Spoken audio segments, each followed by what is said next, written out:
Very similar to yours. Yeah. And that was the decision last night, but then I settled for You decided to go the other way. But you look great. Just like you look so wonderful and great. How was the weekend? Oh, the weekend was stressful. Stressful. Very, very stressful. I had little rest.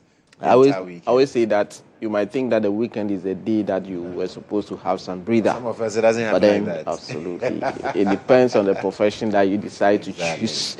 And so there are those who rest from Friday, Monday. Even Monday now, it is now that they are even leaving home. What about you? Try and see. My weekend was, like you mentioned, was very busy. Very, very busy, of course. You might think that you catch some rest, but it was never. It doesn't always happen like that. It doesn't always happen to be like. So it is what we said we'll do. So we'll continue to do them and all of that. What was your experience about sexual harassment? Whichever way, wherever you find yourself, whether it is school, workplace, communities, and all of that. What's your take on? Well, I believe strongly that it's not something that should be tolerated. And yesterday I had a conversation. Was it yesterday? No, I think on Thursday. It was on Thursday. I had a conversation with some students from the University of Ghana School of Law. And for me, it's a big thing. Sexual harassment is something that we should not countenance. The only problem is that when males are sexually harassed, we don't seem to talk about that often. It's usually, girls are being harassed sexually, males are taking advantage of females, but then the opposite also sometimes is a very huge challenge. There are a lot of men that are sexually harassed, but they can't talk about it.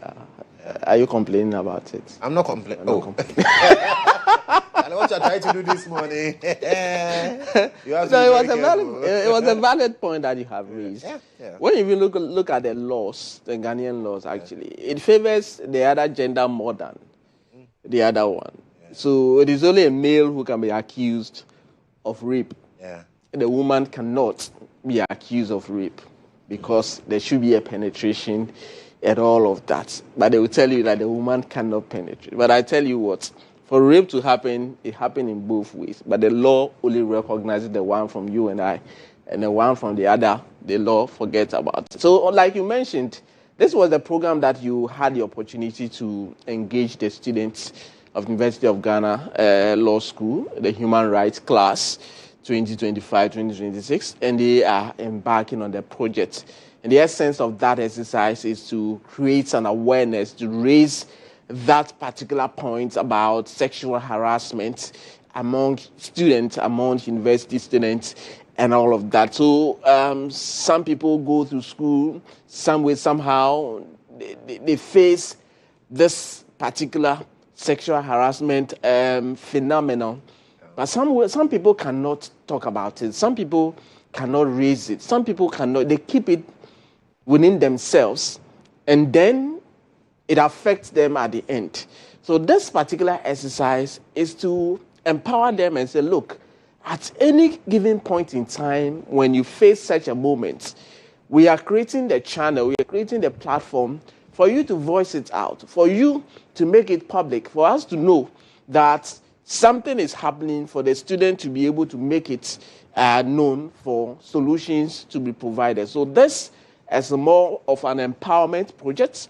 This is more to also encourage everyone, the female students especially, to be able to come out and know that is the issue of stigmatization and all of that. Sometimes, if you don't know how to communicate it, you end up being the victim and all of that. And we are in a society where certain things are not thought. Certain things, when you try to go about it, you are seen, quote unquote, in a certain way and all of that. So in this particular project, the students decided that, look, we'll put focus on this, and this is not in respect of the University of Ghana School of Law alone. For every other university, anywhere where sexual harassment is key, whether it is the workplace, your home, community, everywhere, whichever society you find that sexual harassment is not something that you are supposed to. I can see Kenneth Garte over there, lecturer in there, and all of that. So on Friday, there was a press conference that was put together to launch, to talk about this particular sexual harassment program or event, aimed at creating an awareness to people that, look, this is something that we need to deal with. And let's hear from Professor Kodjo, Apiejetia, a senior law lecturer at the University of Ghana School of Law, sharing some thoughts on this subject. Giving the opportunity, or is enabled, giving the agency to express him or herself and to be able to confront any form of injustices. Because sexual harassment affects the dignity of the student. It affects the well-being of the student. It denies the students the freedom and opportunity to study and to reap the goals that the student might have set for him or herself in coming to the university. So keeping silent is not the way out. So Professor Kodjo Apiejetia, Yeah. he is, in fact, it is his students who put together this particular event, presser, and you see the attendance was very massive. We had people from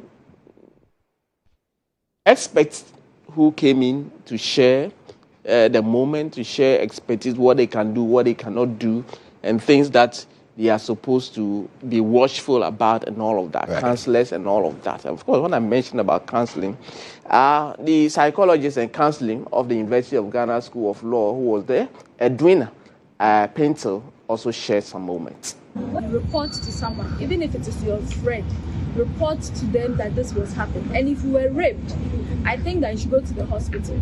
There's a rape kit that can show that can show evidence within the first 72 hours. You can actually go there and they'll help you out. But when you leave it and weeks have passed, now you've destroyed the evidence. But then if you go to the hospital straight after it was happened, they can use a rape kit to help you out. So GHOne Pencil is a counseling and psychologist of the University of Ghana School of Law. And Joshua, let me ask you, she said you can report to your friends, or even if it's about your friends engaging in that, you can report them. How easy is that one? Well, you need to speak out somehow. You need to be bold. Yeah. Speak out. Whatever you speak, whatever you say, I remember sometime way back during the early days, he said, look, you have to be smart. Whatever you do to survive and to make a headway, you just have to do it and all of that. So let's hear from Eugenia Karen Amedeka, who she's the head of podcast and this particular press conference that was organized by the University of Ghana School of Law, specifically the human rights class. Let's hear from her. We want to say no to sexual harassment. It comes in a lot of forms. It comes in various ways. It can be a student to a student. It can be a lecturer to a student. It can be at your workplace. It can even be in the home. And the very essence of what we are saying is that speak up, stand up for yourself, say no to sexual harassment. And one important thing, when you have the chance, take evidence, keep it. It will be very beneficial because we have instances where these matters do not go anywhere, and that's the very essence of what this project stands for. So our very message to everybody is that we want them to empathize with victims also. We want to stop victim. So it can be student to student, lecturer to student, whichever form. Student to lecturer? Yes. Because now the lecturers are also complaining. Absolutely. So the lecturers that are being harassed by the students, please speak up. You speak up. Your lives matter. Yeah. We care about you. The lecturer's life matters. So they have to speak up. Fantastic. But moving away from that, what else do you have for us this morning, Mutala? So Chairman Wontumi. Right. Chairman Wontumi is in the news again this time, and we know that one out of the three cases that he's facing in court, we've already had judgment. The Summer Boy one, where he's been sentenced to 20 years incarceration, and as we speak, he's instructed his lawyers to appeal against the conviction and the sentence.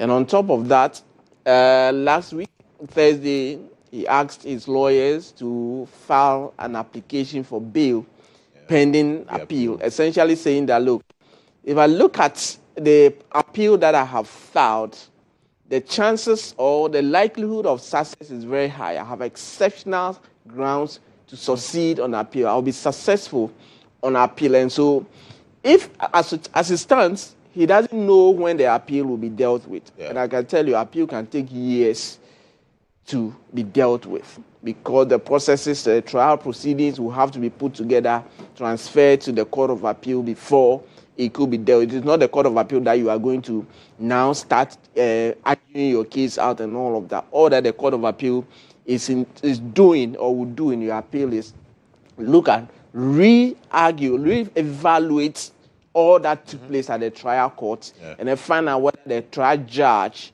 decision or the judgment really supports, the evidence really supports the outcome of that. And he believed that he has enough grounds, he's come up with enough to be able to succeed on appeal. So grant me bail while I deal with my appeal. At the end, if I go on appeal and I succeed, fair enough, I may already have not been punished. Or by the time, if the Court of Appeal believes that it is the same punishment that I have to serve, the state will not suffer anything. I will go and then continue. So all that he's saying is that grant me bail, let me pursue my appeal, which I don't know when it will end, and at the end, whichever way it goes, nobody will lose, especially the state will not lose. So this particular, let's look at this particular appeal, a bail application for bail pending appeal has been earmarked for the 19th of August. And you know what is interesting about the 19th of August? So in the course of, you know that the legal vacation is on, and then the lawyers for Kwabena Odubuahin, Samuel Atachia, he is the same lawyer for Chairman GHOne, wrote a letter to the Chief Justice and say that, look, the case of Kwabena Odubuahin, we do not think we are ready or we are available to come to court during the legal vacation. And they are saying that we need to rest. It is time for judges to rest. Some of the judges are resting. We've worked for a very long time, and so we also deserve to rest. Then on the 6th of August, in the same legal vacation, they filed this particular application for bail, and the same application has been fixed for the 19th of August, which is also within the legal vacation. So the big question is, will the lawyers then be available to move this particular application in the legal vacation? And it's one that we'll get to know. But I've heard also some argument that, look, we are talking about two different issues here.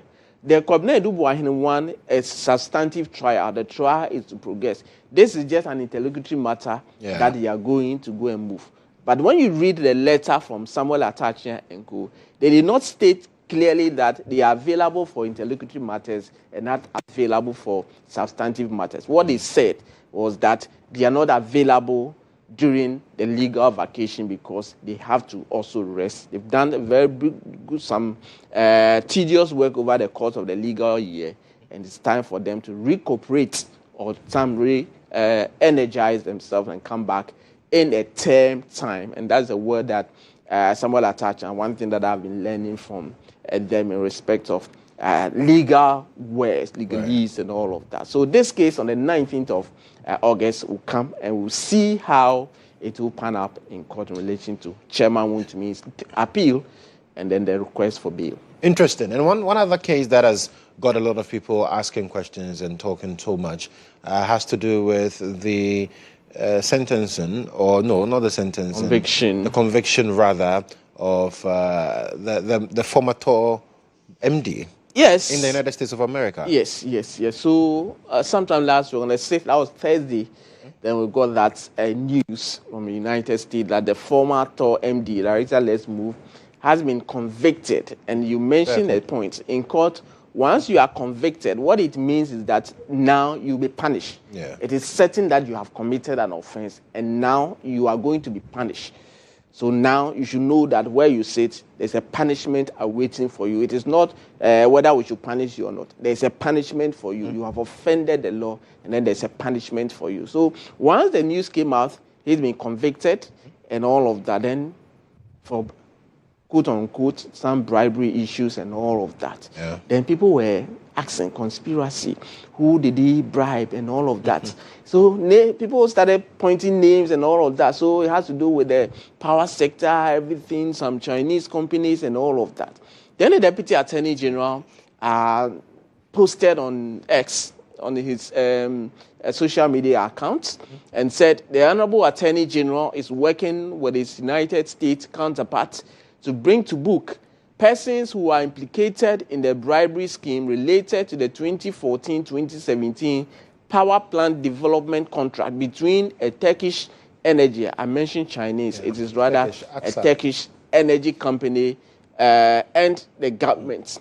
This follows Asante Kweku Bekun's conviction. So now Asante Kweku Bekun is now going to be punished after his conviction by the United States federal jury in Brooklyn, New York, on charges of conspiracy to violate the United States Foreign Corrupt Practices Act and other related laws. And I understand that he's also a U.S. citizen. Yeah, he's a dual citizen. He's a dual citizen, yes. and all of that. Then the OSP just this morning, released a statement and said, look, all the success that we have achieved, depending on where you belong to, how you call success, the conviction of the former TOR MD, you people are just talking about it, forgetting that the OSP played a particular role. So if you are not thanking us, we will thank ourselves. But all that we want you to know that we played a key role in the conviction of the Asante or the Kweku Asante Bekun's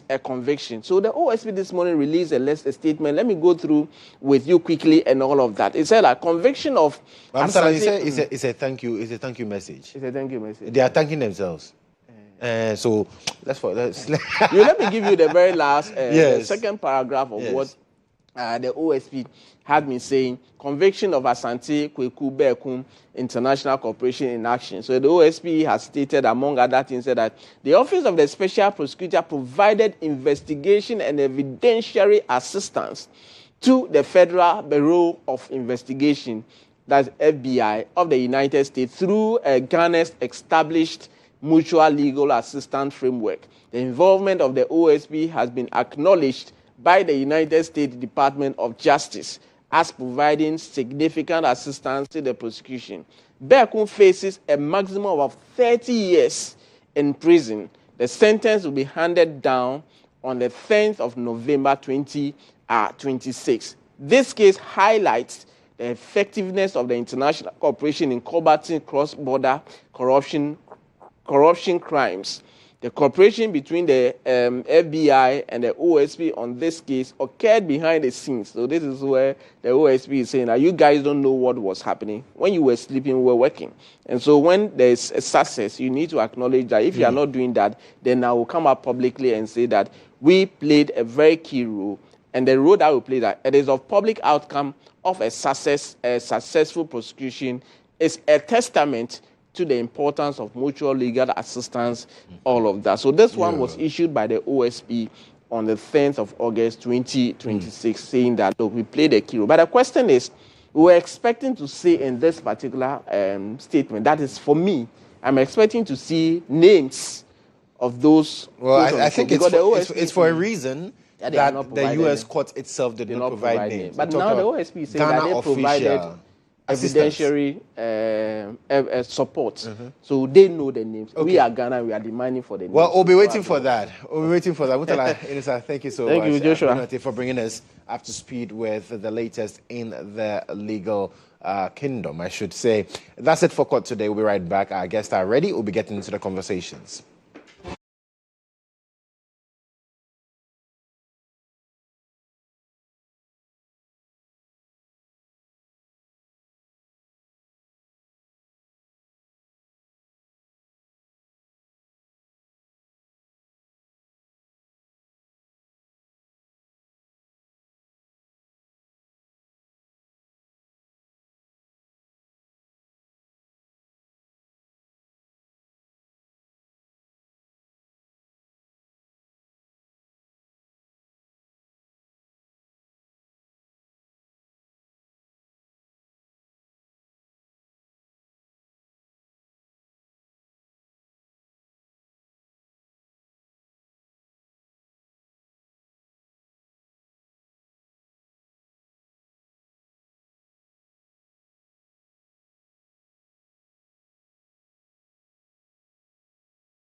Thank you once again. This morning we've been joined by the Deputy Chief Executive for the Environmental Protection Authority, the EPA, Professor Jacob Anankwari. Prof, welcome. Thank you. I hope you're doing much. well. Yeah, I'm okay. Nice seeing you again. It's a great pleasure. Yeah, you've been joining busy. you on set. Yeah, I've been busy running around, checking, trying to stop galamsey and protecting the environment. Yeah, and I saw your styrofoam initiative to launch. I think it was in Sunyayos or so. Yeah. How did that one go? Yeah, it went on well. We're using this opportunity to call on all well-meaning Ghanaians to help us. I mean, they will be helping themselves, so they help us stop the use of styrofoam and associated products because of the serious repercussions being caused. Anyway, good morning to your cherished listeners and viewers, and good morning to the good people of Navrongo. Right. Most especially Navropio, the overlord of the Navrongo traditional area. Big shout out to His Excellency President John Dramani Mahama, Dr. Carlos Tusa, and the entire cabinet. Fantastic. Well, Richard Suma, it's been a minute, and he's joined us once again. He is the Deputy General Secretary for the UP, the United Party. Yeah. Richard, good morning. Good morning. How has it been? Great. Nice to be here. What have you been up to? We are building our party gradually, and we are taking our rightful position in the political ecosystem of Ghana. We are making a lot of inroads, so definitely we will be making sure that we put the two political parties on their toes to ensure they do the right thing. If not so, Ghanaians will be looking for an alternative. And if they are looking for an alternative, then obviously it will fall on the United Party. So we are making progress. Right. And Dr. Dixon Adomakunkisi is also here. He is the former Member of Parliament for Anya Soutum. Doc, good morning. Good morning. Last week, Mommy celebrated her birthday. Hope she's doing well. Yes. Fantastic. 82 years. 82. Fantastic. That's great. Fantastic. But what have you been up to? Well, myself, a few updated myself with world events, and more importantly, seeing how it can resolve some few pressing issues within my community. Yeah. So I'll use this opportunity to wish John Sunny, the Mpoho MP, today happens to be his birthday. Okay. I'll need to call him, but I'll use this opportunity to wish him a happy birthday. Absolutely.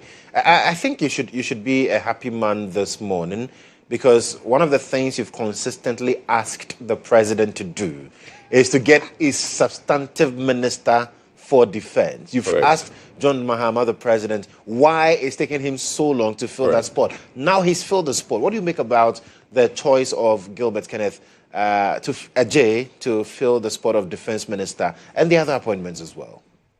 Well, I think, first of all, let me use this opportunity to once again remind Ghanaians of our loss.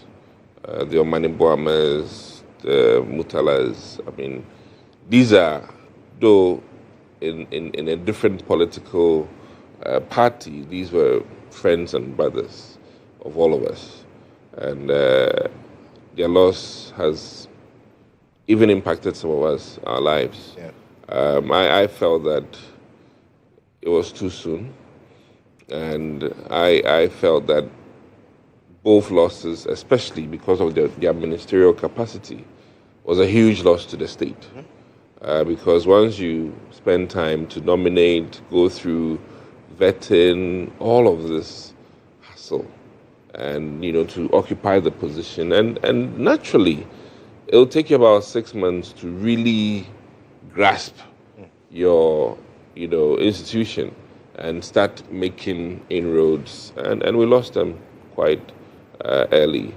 Now, the other thing is that their vision's going to be carried out, and that is my biggest thing, and that is why I was on the president that, listen, there's a reason why governance requires that we have a substantive minister.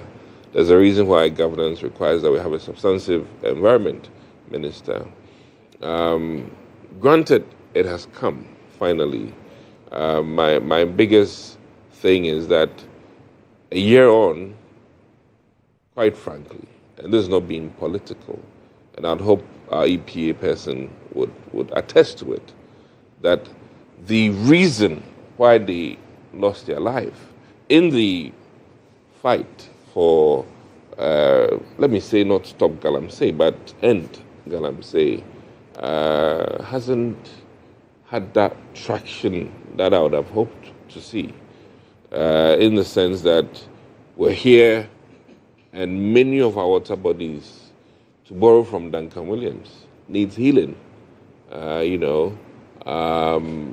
needs to be carefully attended to.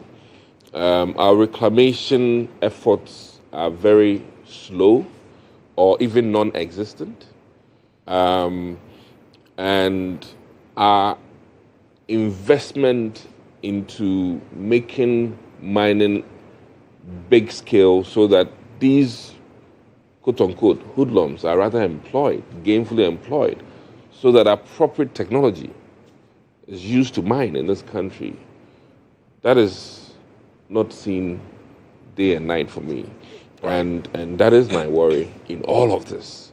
But I must admit, the changes in the administration, the nomination of substantive ministers or appointing, in this case, the beauty of it is that most of them have been through vetting. Yeah. So you don't necessarily now have to be re-vetted, for some of them, except for, I think, Dr. Zanato, who's coming in to the fray. And I don't know if Ayariga has to be vetted from a majority leader to this position. It's kind of, but truly, I think he's going for a new office, and it will require that moving from legislative to executive will require some, but it will be like a theatrical show if that should happen, because from a majority leadership position, it shouldn't be that difficult.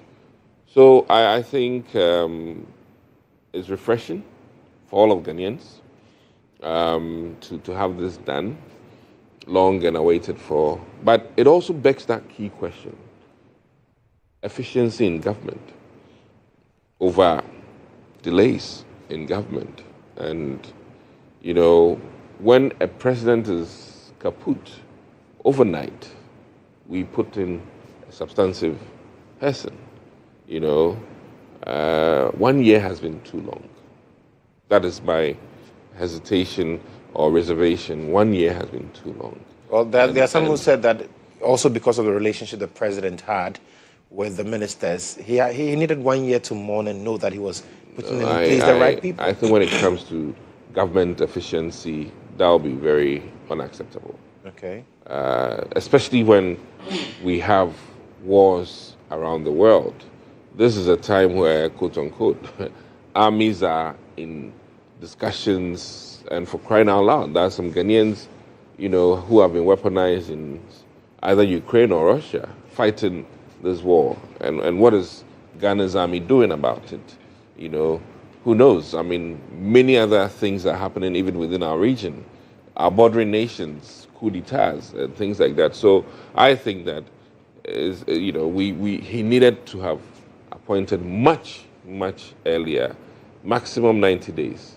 So he fell short of that. Granted, here we are, 1 year on. So I won't belabor it too much. Right. But I think that for governance and efficiency, and the fact that we're looking to add 1 more year, if we keep adding more years to governance and our efficiency is, lagging, then we may have 10-year terms, but still not efficient. And what somebody would have done in, to say the least, in 2 years would take a decade to do. And in as much as I'm not a big fan of Donald Trump, I must say that he's upended things within 2 years. When I say he's been running and doing all kinds of quote-unquote, be it even crazy or innovative, it's been fast and rapid. And I think that the political scientists should write on this. Ghanaians, we don't write enough. I keep saying this. It would be nice for the political scientists at GHOne, at UCC, and UDES to write on this topic of, government efficiency and the delay in appointing these two ministers and the impact on us as Ghanaians. Right. I really think it's important. The environment, Prof is here, or is it Doc? I mean, Prof. Yeah, he's a professor. Would attest to the fact that this climate change has not been very nice to third world countries. And we suffer the brunt more than the Western world. And for that reason, to be going through the flooding issues we're having without a substantive environment minister was terrible. And when you don't have somebody seated at a table wearing just the environment hat, it makes a difference. So now Cabinet would have somebody really, truly responsible for our environment and making a case to the president and impressing on him that, hey, the environment matters. In all of this galamseying, our contemporary is suffering. In all of this galamseying, even our own cocoa, in terms of mineral derivatives that are being found in the cocoa, and amongst other things, is quite worrying.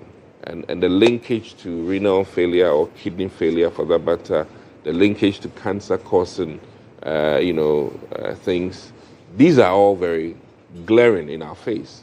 And I think it puts the environment as a very important ministry at this point in time, when we are still struggling, quite frankly, with galamsey.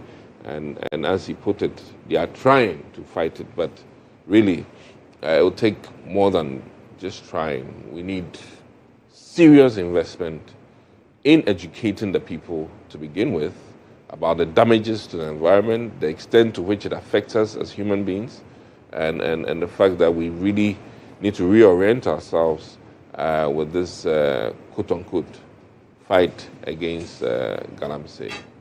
So these are my thoughts this morning. Right. Congrats to all those who've been appointed, the likes of our Galga, fantastic guy.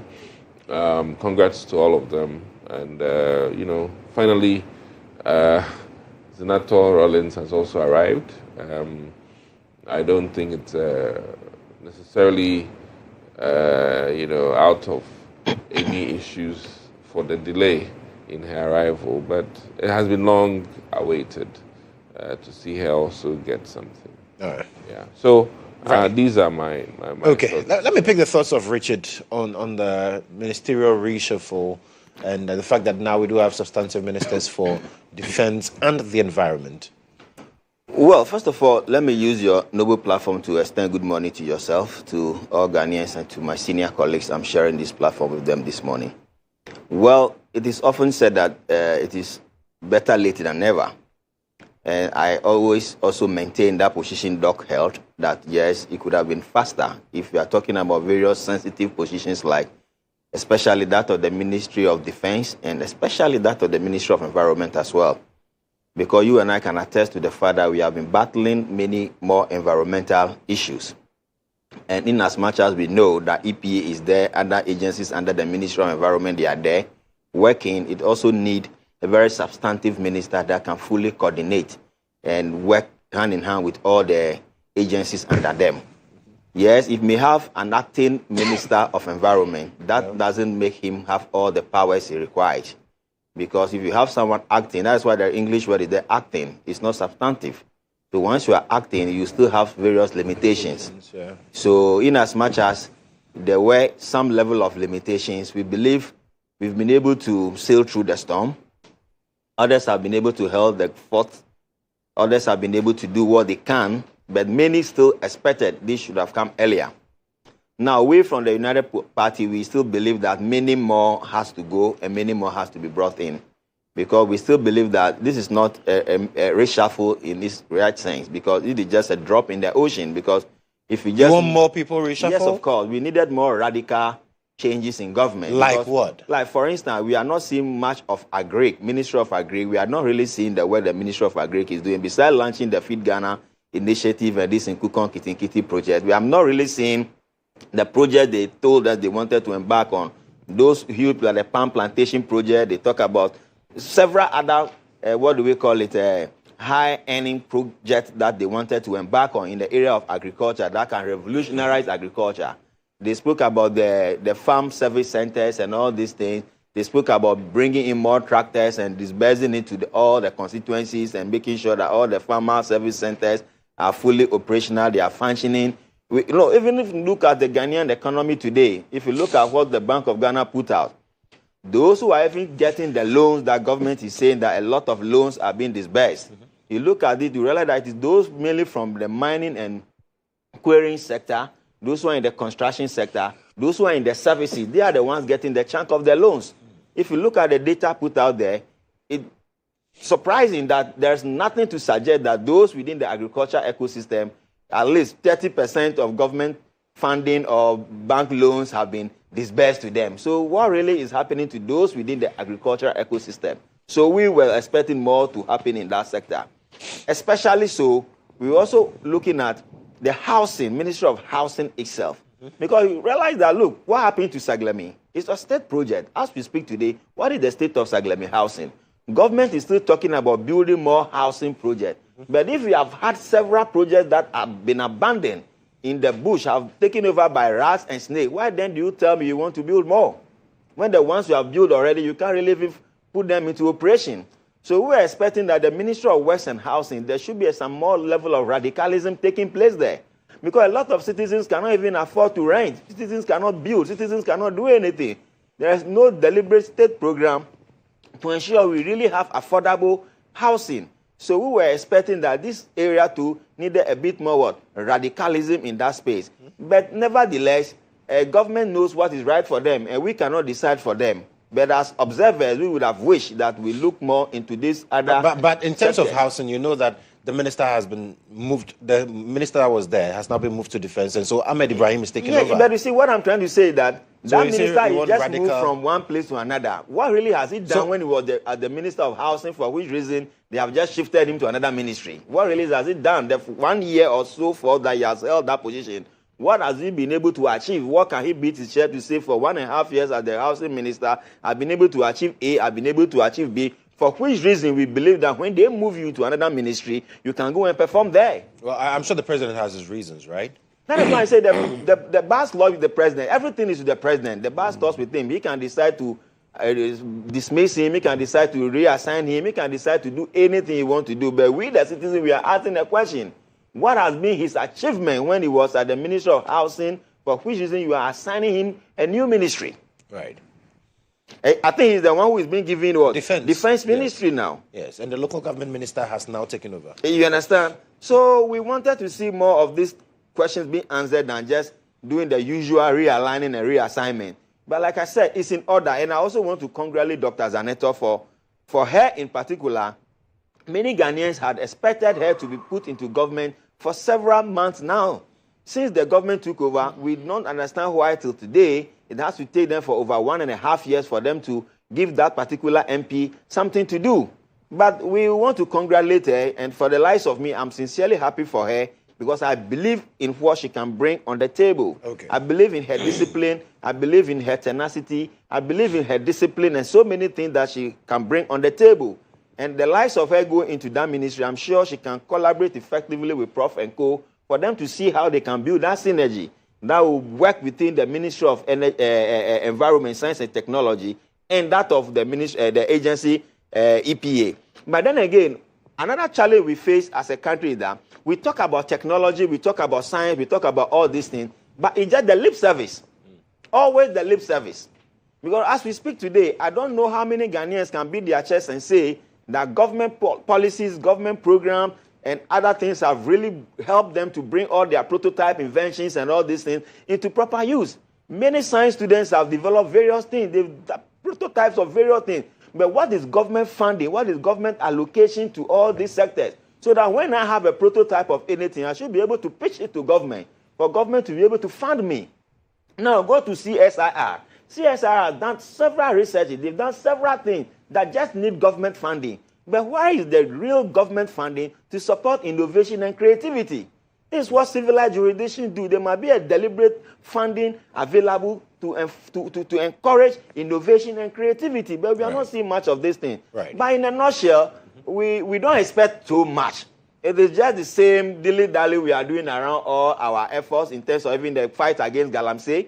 I heard someone saying today that the system itself is constantly trying to outsmart the security agencies. EPA can go to a place today with the security agencies, with NIMOS and everything. They go there, go and ransack the place, burn the champagne, burn everything. Tomorrow, the people are back again. So what is the sustainability plan? What is the sustainability plan? Because the people are constantly ahead of the security agencies. So if you don't have a sustainability plan in place, it will be difficult for us to win this war against galamsey. This is not an NDC issue. It's not an NPP issue. Because NPP did their ultimate best to combat galamsey. Did they win? No. NDC is also putting in many more effort to combat galamsey. Are they winning the fight against galamsey? Obviously, no. Obviously, no. For which reason today, pastors are saying we should pray. But you see, I always say that God don't believe in nonsense. Excuse me this morning. But if you deliberately damage your own environment, what do you want God to come and do for you? Very well. What do you want God to come and do? So they should stop roping God into things that it is as a result of our own attitude that is leading us to this. Why do you have to blame God or bring in God? What is God going to do? To pray to God to stop the galamsey miners from going to mine? What would they do? It is the state's responsibility to ensure we checkmate all these things. But if you think the security people are always ahead of you, we are of the view from United Party that could also be better. That all the galamsey areas, all the galamsey enclaves that they are mining aggressively, they're always ahead of the security agencies. Why don't we set up military bases there? Why don't we set up military bases there and use those bases as the people, the battalions there or the troops there, their core mandate is to be in the bush 24 hours. And with that one, we can make some inroads. But if you just take the task force there, they go, they come back, by night they go back to go and mine again. Right. How do you win such a war? Right. Well, Prof, looks like quite a lot of questions have risen from your co-panelists, pointing at the EPA and the whole galamsey fight. But then let's talk about the ministerial reshuffle as you chip in that one as well. Yeah, thank you so much. I want to use this opportunity to fervently congratulate Dr. Zaneto Ajman-Rawlings, who is taking over the ministry, mine sector ministry, and replacing the late Alhaji Dr. Ibrahim Murtala Mohammed. And I want to also congratulate Honorable Ahmed Ibrahim for his new role in the Ministry of Works and Housing. My own Honorable Ayarga, who is moving in to the Ministry of Local Government, Chieftaincy and Religious Affairs. My brother, James Agalga, who is going in to lead the majority caucus on the floor of Parliament.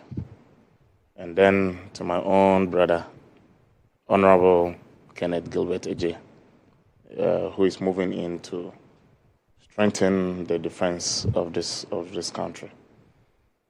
The presidency has made it clear that these changes, these appointments, are aimed at strengthening the coordination of our reset agenda, and to help the president realize his dreams for this beautiful country.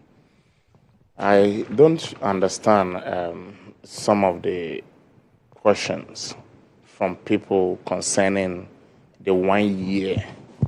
They said it took too long. What is too long about it? Have we had any issue within those ministries within this period?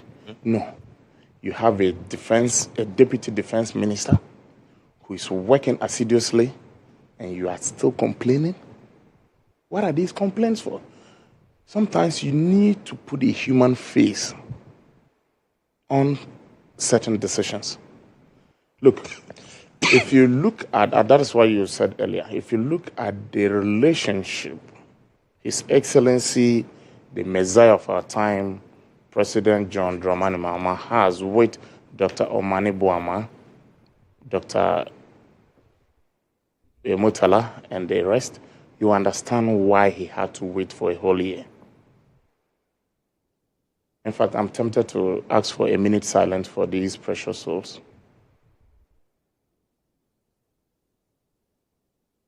May the beautiful souls of these gallant warriors rest in peace. You know, I am more worried and greatly disturbed, as His Excellency is, because I was with Dr. Omani Boama a few days before he passed on. And he was training all government appointees at the presidency. His last words to us, and that keeps resonating in my mind at all times, was, if you cannot help, don't hurt. If anyone comes to you seeking for help, and you cannot even help the person, don't harm or hurt the person. And that is something that I have put in my mind since then.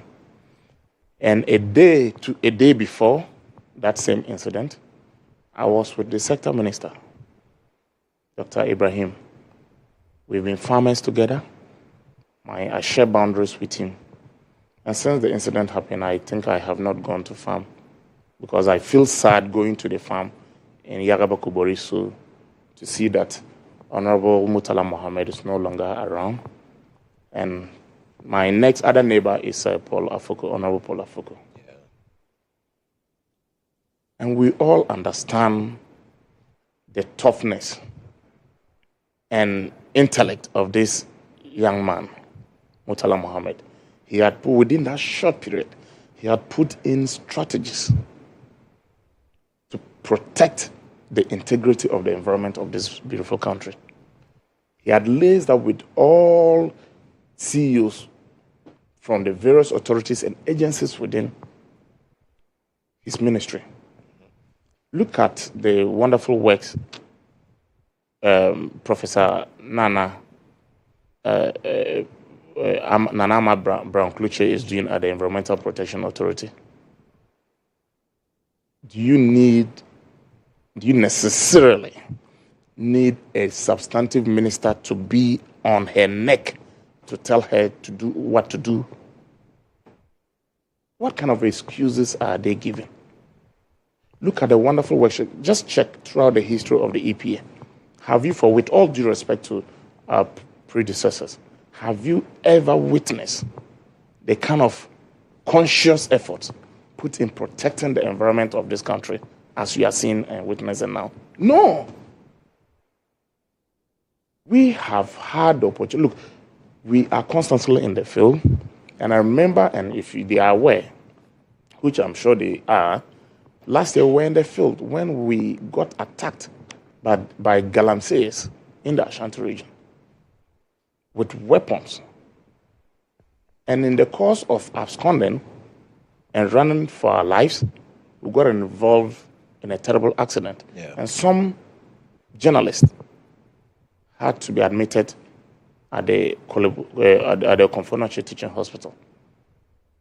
So if a group of people are working assiduously to protect the environment and people feel that not... Look, just check around. Galamsey got to its height in the past 10 years. And we have serious leadership of the Eswal regime partaking actively in Galamsey. If you want to complain, they tell you party here, Seka. So if party needs money, is it Galamsey? Most of their frontline leaders, I can mention names and I can give you facts and figures. You can check online by their own utterances. People who have been implicated in these activities. And many of them are still sponsoring people down there. And these are causing problems for us. It is because of these activities that Ghanaians threw them into the dustbin. Now, there are claims that we are not doing enough. Yeah.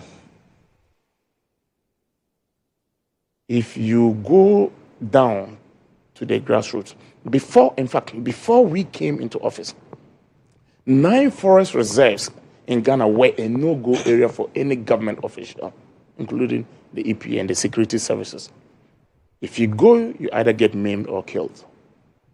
What did they do about it? What did the MPP under Nanado and Baumia do? Now, how can you tell me that a whole state machinery cannot even go into a forest reserve, 9 forest reserves in this country? Is that a group of serious people? Within few months, 3 months of His Excellency President John Dramani Mahama's time in office, we're able to push out all these people, with the exception of 1 forest reserve. That took us almost a year to reclaim. We have made serious attempts to restore the water bodies of this country. We need the help of every Ghanaian. These are not the kind of things we need. You saw Samurai Boy, somebody who was a regional chairman and now wishing to lead a political party, was seriously engaged and managed, in fact, successfully destroyed an entire community. When the floods happened, you saw that even the chief's palace was inundated. To some extent, I felt sorry for the good people of Samurai Boy, but for those who masterminded and gave out the land, I don't feel so sorry for them. I only feel sorry for their children because they are probably innocent. But for some of the people who really gave the lands out for them to mine illegally, created those huge excavations without asking them to cover them up, I think they deserve serious condemnation. So in a nutshell, now, it is not a case that it is not a case that we are working assiduously when it comes to the fight against illegal mining. We are working assiduously. Right. In fact, look, we have been able to bring down the operations of Galamsey operators. It is true, you will go in, you come out within a few days, they attempt to go in. But you see, we try to work with a human face. Okay. Because if the MPP had created good jobs for the people, they would not have been involved in this kind of Galamsey. I have students who go on vacation and they don't go home, they go straight to Galamsey pits. At the time, you talk, they call you names. As I speak, many of these have gone back to the classroom, they have found alternative sources of livelihood, and they are no longer going to Galamsey pits to operate. Okay. My brother from the United Party, I saw him walking in with my colleague, the former MP. I don't know whether he has suddenly become a hired assassin of the MPP. I don't know. And if you are, I want to know how much you was used to hire you. You started your presentation by attacking Honorable Eric Opoku. No, I didn't attack him. Or you wished that he was reshuffled. No, because he says he's not seeing anything. Exactly. Yes. He's not seeing anything done now let's in the agri-ministry. At this. Go through the statistics. Throughout the 8 years, the 8 terrible years of the MPP, food prices were always on the ascendancy. And briefly on that, and so that we can 2022 to 2023 and 2024, I had money to buy fertilizer, and a bag was going for 600, and where to even get the fertilizer was a problem.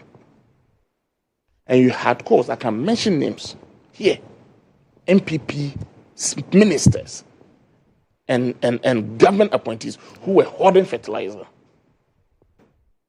in various warehouses, and they were even selling.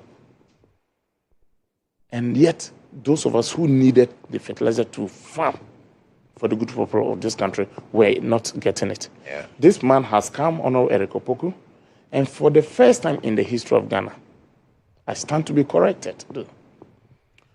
Fertilizer was readily available to people from every part of this country. And food prices, and because of that, there was serious bumper harvest.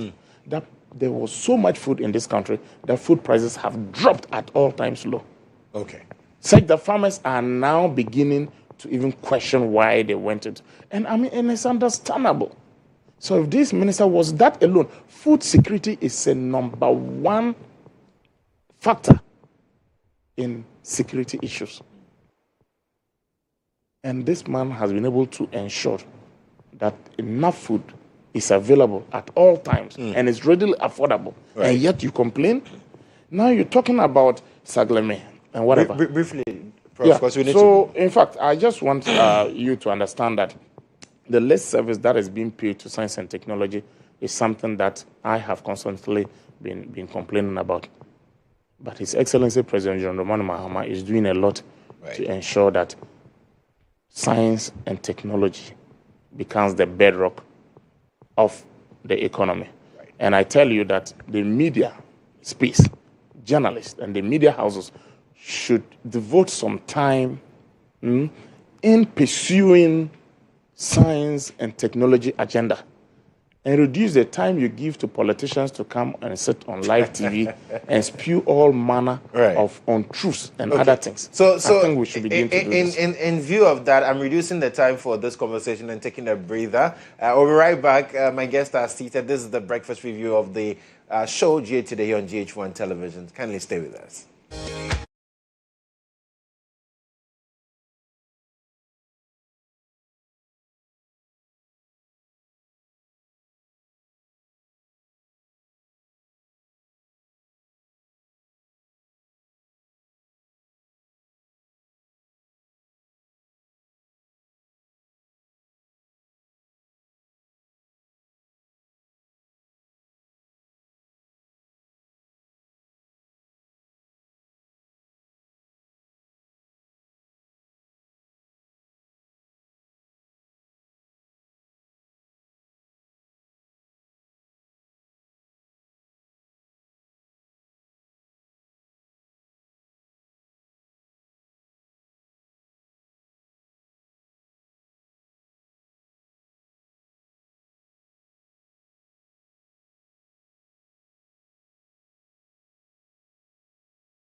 in the United States of America. That has to do with the AXA deal that spanned between 2014 to 2017. Payments were made. In fact, government officials were cited, even though names have not been given as it stands now. But it has to do with the Power Ministry between 2014 and 2016, where payments were made, and so many issues. Now, we've seen the message from the Deputy Attorney General, who has also given indication that the government would also be pursuing persons who were complicit in that bribery scheme. Because, I mean, it was mentioned to the extent that at a point, relative to the president as well, was mentioned in that particular conviction that we saw from the United States. The Office of the Special Prosecutor have also said that, well, they also contributed significantly to arriving at this feat. Let me start with you, Richard Suma, on this particular development. I'm sure you've also been following to the whole issue about AXA and during the peak of our power crisis as a nation, some monies were told allegedly paid as bribes, millions of dollars, I should say, among others. Talk to me. Well, it is not surprising. It is not really surprising because, you know, white-collar crime is a global phenomenon. It's happening everywhere. And any company who wants to secure a deal, particularly in Africa, you must be ready to push some buttons. Because if you don't push buttons, it is going to be difficult for you to win any contract in Africa. It is not just a Ghana issue. It is all over Africa. So white-collar crime is there. That is why in other jurisdictions, they are trying very hard to curtail it. So, for instance, if this issue has not come up, we wouldn't have known that really some ministers have taken $1 million and $250,000. They are all alleged. But then, when there's a conviction in other jurisdiction, that means it really what happened. Because if it hadn't happened, there would not be any sort of conviction in the United States. So now that Beku has been convicted, that means that white-collar crime actually took place. What really baffles some of us is that why is it that our system, what kind of system do we have in here? What kind of internal mechanisms do we have in place to ensure that we checkmate some of these happenings, especially when it comes to contract signing and lobbying government and all these things? And lobbyists are all over the world. Even in America, the entire Jewish community, they have a lobbyist group that lobby American government to do things that will be in the interest of the Jews. So, as a matter of fact, it is not surprising. But what only beat some of us our mind, like I said, why is it that we in Ghana, we haven't been able to identify, we've not been able to recognize such things have happened? So this gives you a clear indication that many more have happened. Perhaps it has not gotten to the public attention yet. So we will only urge the national security agencies, IOCO, OSP, whoever is mandated to fight crime or suspicion of corruption and anything, they should look at what mechanisms can we put in place to prevent such things from happening. Because you and I have agreed that corruption is the reason why we are not making a lot of headway as a country. Simply because the wastage that what we siphon through corruption is enough to build us a different Akosombo Dam. What we siphon through corruption, we are still talking about the fact that we have 10,000 schools under trees. What we siphon through corruption can't be able to eradicate all the schools under trees. What we siphon through corruption, today you go to the northern part of Ghana, you still see human beings drinking the same water pond with cows, with other animals. Are we really serious as a group of people? So what can we do to curtail it? So now it is only about how we punish perpetrators. Right. But you see, in an attempt to punish perpetrators, political activism sweeps in immediately. In the light of this Galamsey issue we are fighting and all these things we are trying to combat it. When a big fish, we have all admitted that in Ghana we have never been able to have the balls enough to go after the big fishes. We are always looking for the small fishes. Haven't they convicted about 25 Ghanaians in Takwa before because of illegal mining? They have convicted them. There are several Ghanaians who are still in jail because of illegal mining. But when we went after Wuntumi, when the government decided it's a reset, we are going to have the balls. We are going to gather all the courage under the sun to do the needful by doing whatever we can do, whether you are a big fish or a small fish. When we see any element of corruption or any element of illegality in your operation, we convict you or we incarcerate you. What are we hearing today? They say it's a travesty of justice. The court processes was too short, this and that. People have started to go on the street to demonstrate, and this things are the reason why we cannot hold government officials accountable or public servants accountable, then when are we going to win the war against corruption? So don't forget of this technicality they are bringing in, the holy rain and all these things. That should tell you that there are more technical terms that you and I, we don't even know. But we will expect the Office of the Attorney General, because they have made it clear that they are going to look beyond the findings in America. They are going to look within Ghana and see those who have been involved in it, those who are corporate, because they say the former Minister of Power, who was the then Minister of Power between 2014 and 2015, we know. Well, Dr. Kwabena Donko has also written, he says that, well, even though this took place between 2014 and 2016, he resigned in January of 2016, and the payments were made later that year, so he has nothing to do with it. He did not travel to Turkey with a group, so nothing of the sort. The question I beg for an answer is that who exactly received the money? If the former Minister of Power is saying that I'm not aware, I've not received any money, so is he saying that maybe the money came in 2016 when the NPP took over? It was the NPP minister in November.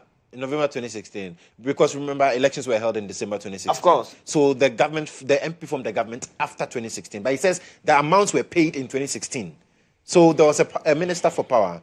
And people have said, well, perhaps we should be looking to the current minister who took over. There shouldn't be any ambiguity about this. Yes. Investigation will definitely unravel the truth behind this.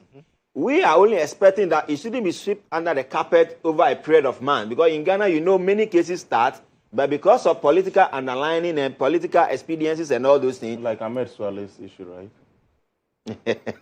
Cases start all right, but it never ends anywhere. Like a classical example of what Prof is saying. Right. Ahmed Swale trial started, but eventually what happened? It has been swept somewhere. Nobody knows what is happening about it. But we will want this issue to be brought to the public domain. We're going to get to the bottom of it because, you see, we need to put system in place that will make corruption something painful to venture in. Very painful to venture in because others are receiving the corrupt proceeds, they are enjoying it and claiming that they are the best workers, they are the best hard-working people in this country. But some of the money some people get is actually not through any hard work, but just people lobbying from behind the scene, and they are taking fat amounts of money in Ghana mass goals. Doc, let me bring you into the conversation now. Well, I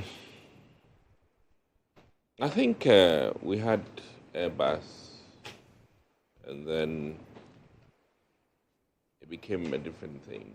And I've always cited that we're too quick to judge sometimes. And in the extent that we put people under the rug quickly. Yeah. So I'm always a bit hesitant. I think the political class, in as much as we are fighting each other, I think we need to dial down a little bit.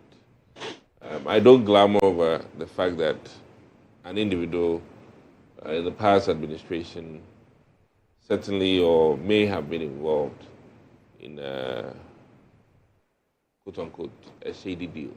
I think that the Attorney General respectfully has said that they are collaborating with the Americans to get to the bottom of this. Yeah. In all fairness, I'll be patient to wait to see what comes out from the Ghanaian investigation. This is a 2015, 2014 issue. Yeah. And in fact, I must also be cautious. Corruption is corruption. However, many things we see here in this country as normal are not normal in America. Yeah. So the jurisdictions are different. Yeah. And it's going to be a very interesting one to see how it all plays out. But be it as it may, one thing remains truthful, that some monies exchanged hands. And whatever we label those monies is where the contention might be.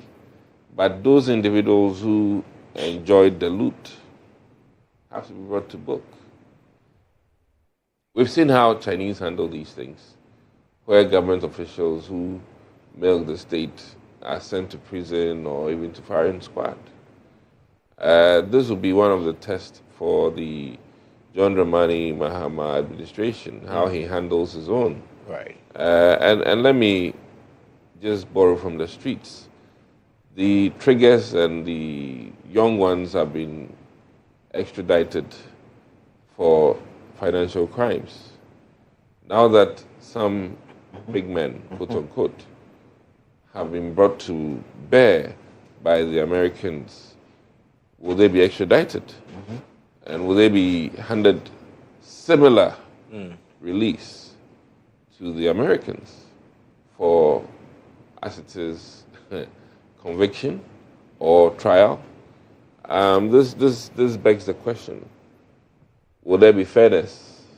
Will there be fairness? Right. So this happens to be the non-clearing agent government. I want them to prove to me this time that, in all truthfulness, what they've been doing to the young guys on the street will be done to the big men in the high offices.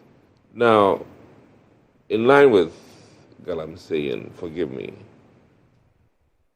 I've held my perception that the crimes for which Nchibo Siako, popularly known as Wuntubi, has been convicted of, there are 10 more people doing the same thing. And for that matter, what have we done to them concurrent? And then besides that, during our own government, Professor Frimpong Boateng labeled some characters even within the MDC administration. You know, bear in mind, I think the Ashanti regional organizer, say Yasmin or Yemen or whatever. Yamin. Yeah. And Abanga. And here we are. Somehow their investigations have been masterly delayed and are resting on shelves. I think that, dear Mr. President, you know, this is one incident. I saw some judge rushing to talk about, you know, these romantic escapades or romantic financial dealings. The romance scams. The scams. I want to see him come out also on this. Okay. Since this one is also a home match, and largely this is a white collar crime.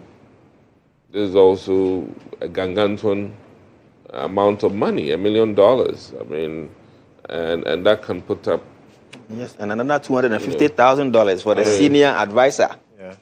That can put up. But and members of parliament as well. In all of this too, let me also put on record that sometimes some things are transactional, but there's a thin line between transactional, or as it is, consultative fees and corruption. And I think the bribery and corruption in the indices last week made a point that it is coming up. People demanding in their offices for monies for jobs that they are supposed to be doing, and jobs that government is already paying them for. It's on the rise or on the increase. So in line with all of this, I think that part of the resetting agenda, which we've been told as Ghanaians or brainwashed as Ghanaians to vote for the NDC, I want to see it happen in colored TV. Okay, so right. so this one will be a true test of John Dramani's words of fighting corruption. This has been baked and brought to bear by a foreign country. Yeah. And it also begs the question, what systems do we have in place as a country to pick up some of these contractual, inappropriate, agreements, largely due to people benefiting or not benefiting. So, in line with that, overview, double checking, extra supervision of some of these contracts can help us unearth. And unfortunately, we have a country where when police arrest, there's not a body to review all the arrests if they are in line with the laws of this country. When people are arraigned in court and a judgment is placed on them, we don't have a body that carefully reviews them and then make a call to the judge that, hey, exercise caution on your next case for these reasons or for that reason. You know, we don't do that as a country. And I think it's very important that we look at some of these things, and then people can question contracts by virtue of the perception of corruption within the contracts and by virtue of the fact that they have rights to the information based on, you know, this act that was passed. Right. So transparency at its best can unearth some of these things, and our country needs to improve on transparency and be truthful. Okay. You know, and to say my last words, unfortunately in this country, when you ask a painter to paint your house, he would go tell you the material cost, and included in the material cost is his labor. Sometimes I always have this issue with my people that, listen, tell me the material cost. Let me know your labor, and I'll pay you what is due you on the market, you know, in terms of what painters are paid on a daily basis. But Ghanaians are rather tempted to hide behind the material and then come and charge you something small for labor. And I think these cultures and practices have to change, right from the get-go, you know? So you call an electrician and your wiring material imbibed in that is his labor cost, instead of telling you his true labor cost, so that when I'm paying, I know that, oh, I'm paying for the true labor cost. So, in concluding, His Excellency John Dramani Mahama, we want more transparency, more accountability. This will be one of your true test case, including the Attorney General's office.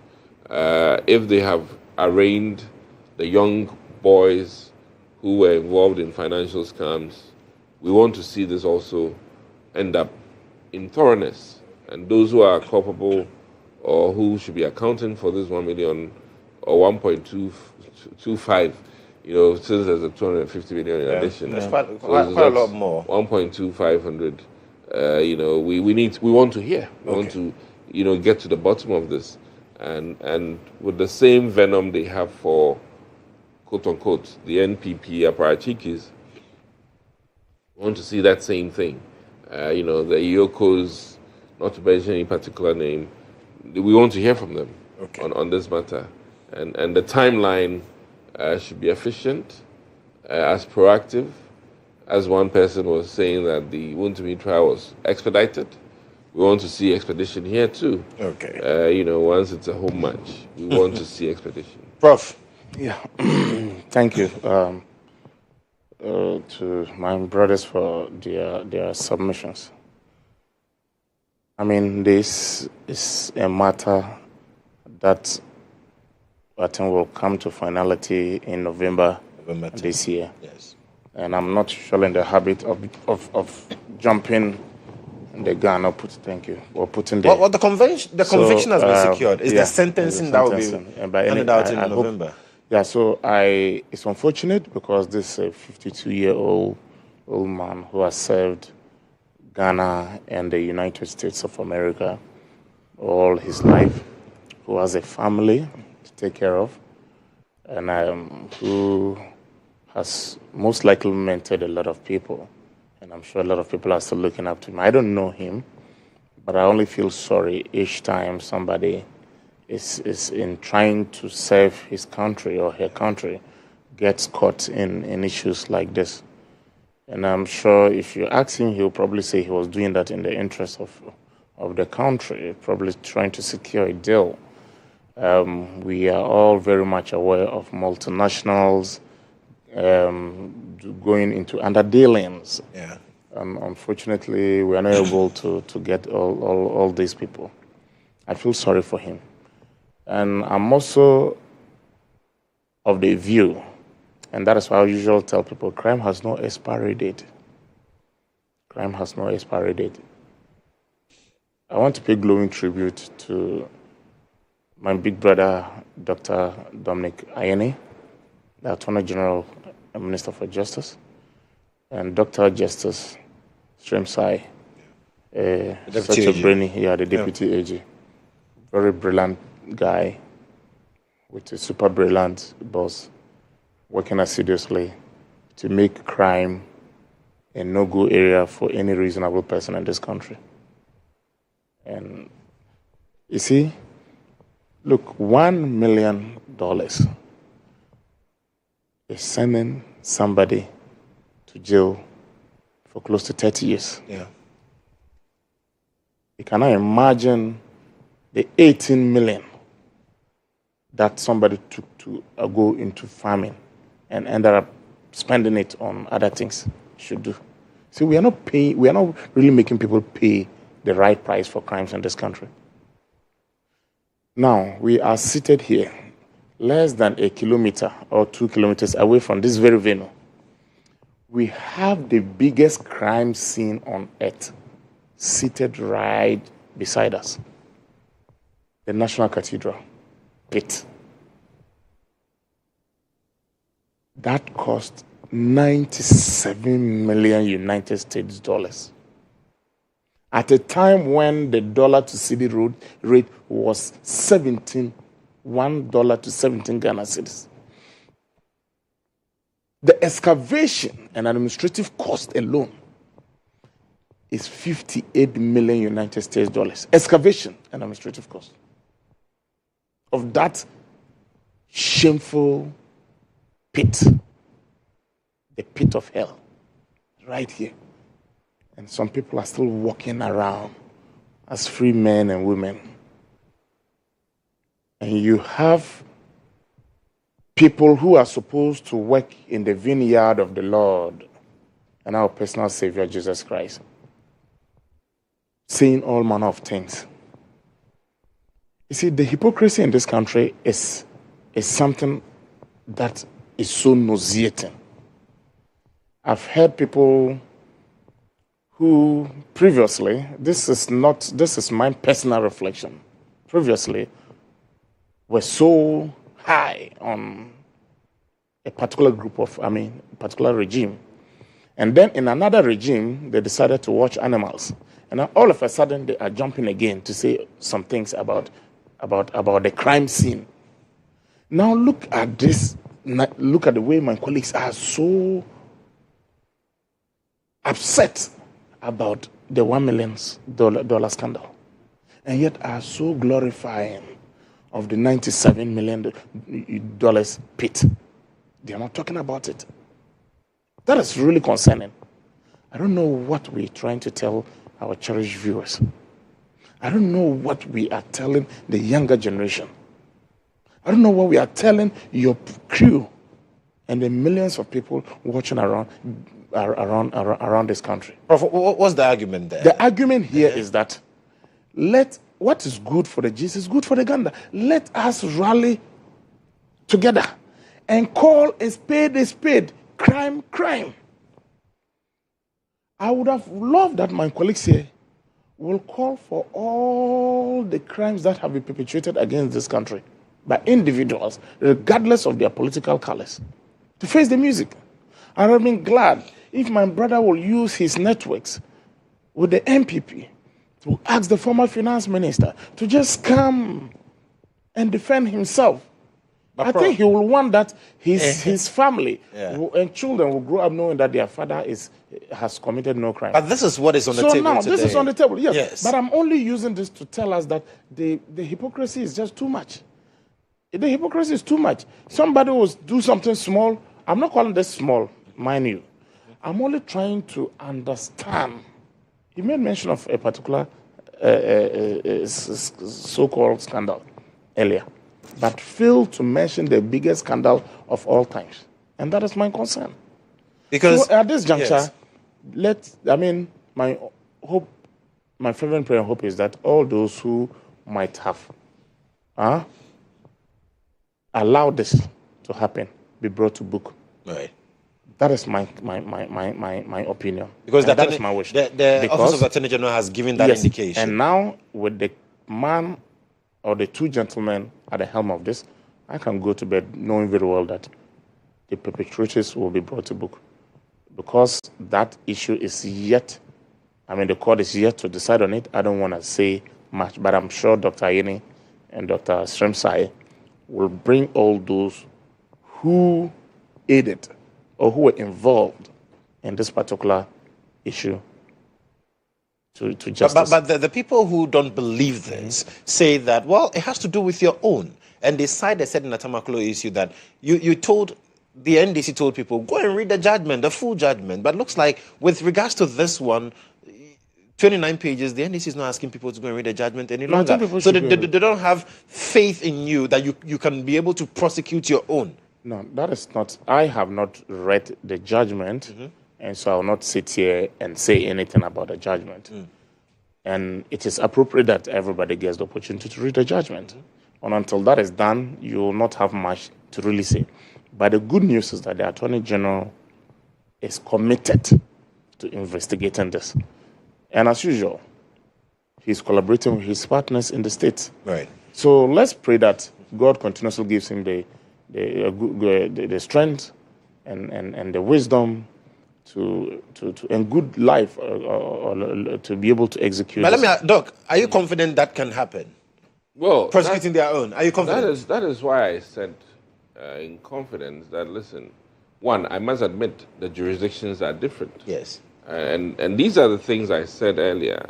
And in addition, I said that the Airbus Hula Baloo, eventually we realized that it wasn't as it was called out to be. Yes. So I'm borrowing from history and being guided by the fact that, listen, when we go into depth, things might be a bit different as we understand. However, we've seen younger people on the streets, yes, Abu Trigger and Dems, being taken through an expedited process and have been extradited.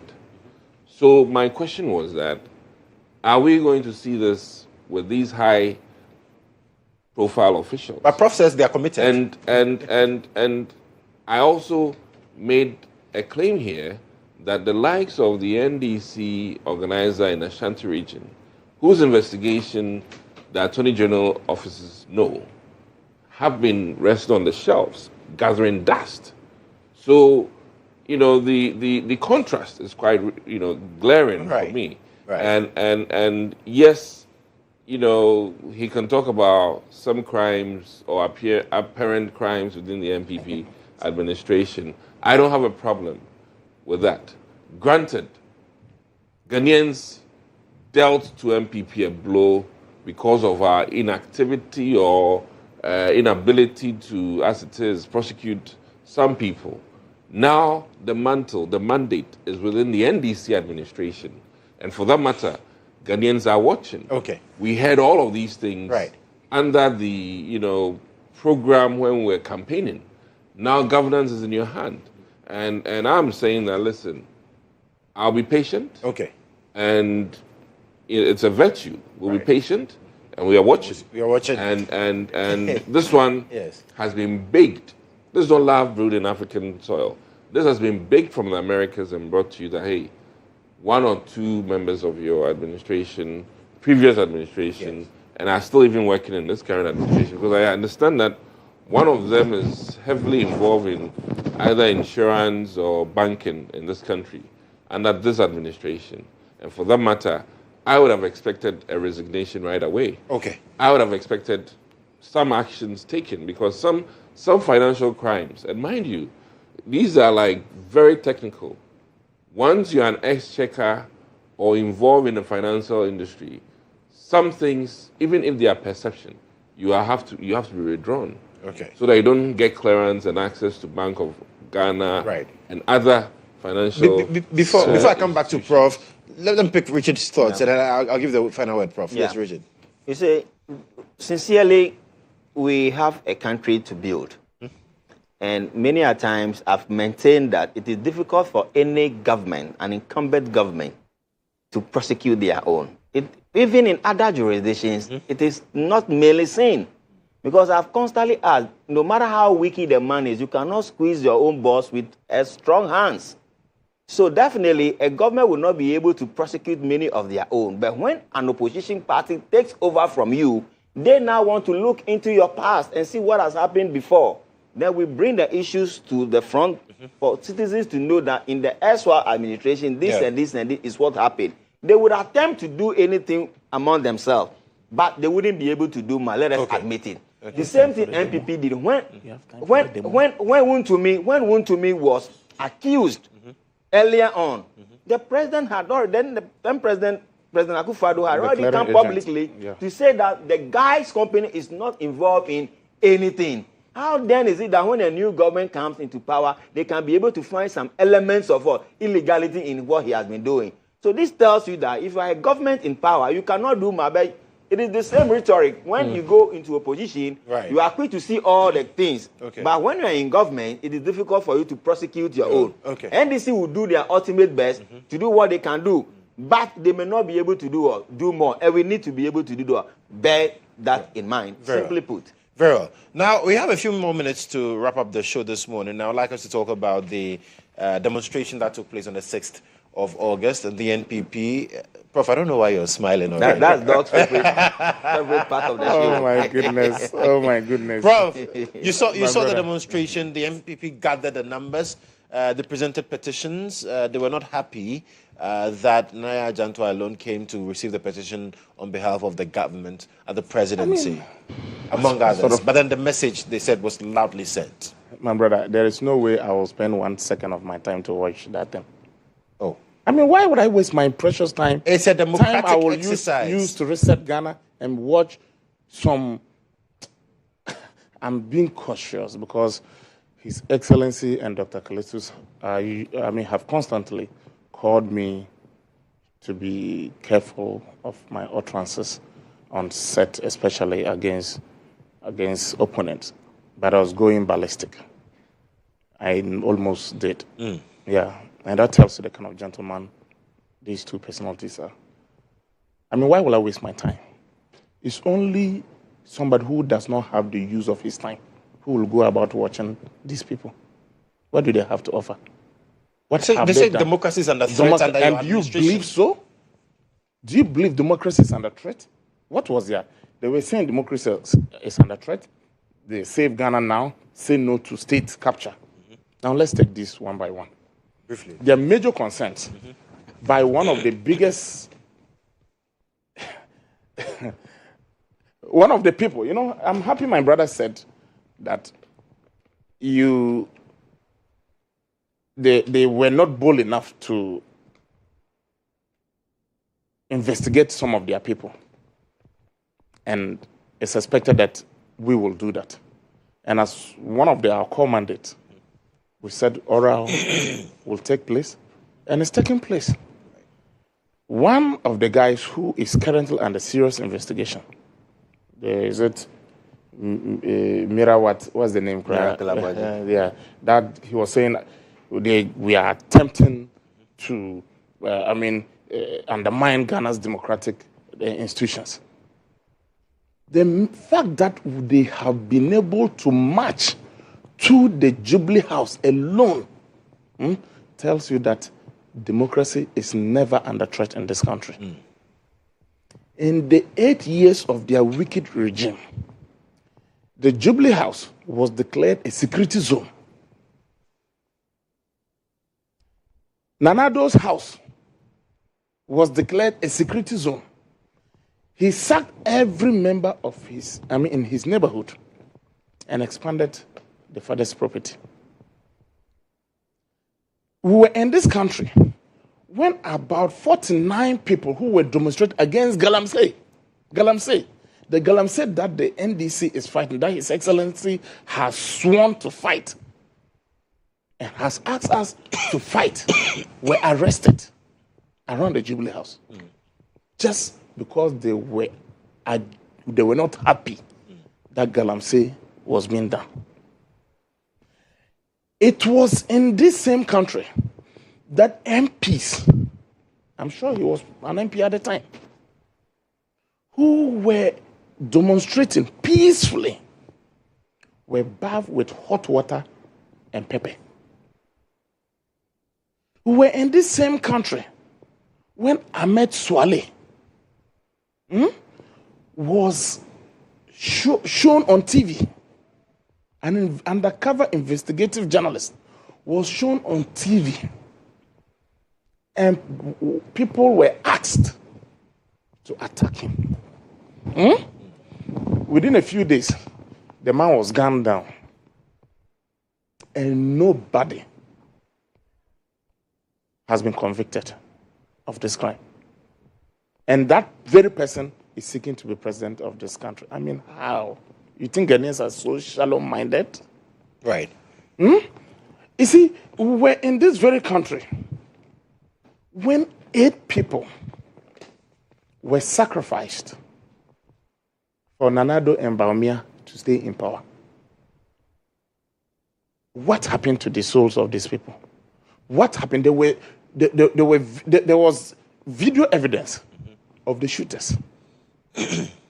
What happened? Right. The blood of these 8 individuals that was sacrificed for MPP to stay in power in 2020 is on the head of Nanado, Bawumia, and every leader of the MPP, including everybody that went out on that shameful demonstration last week.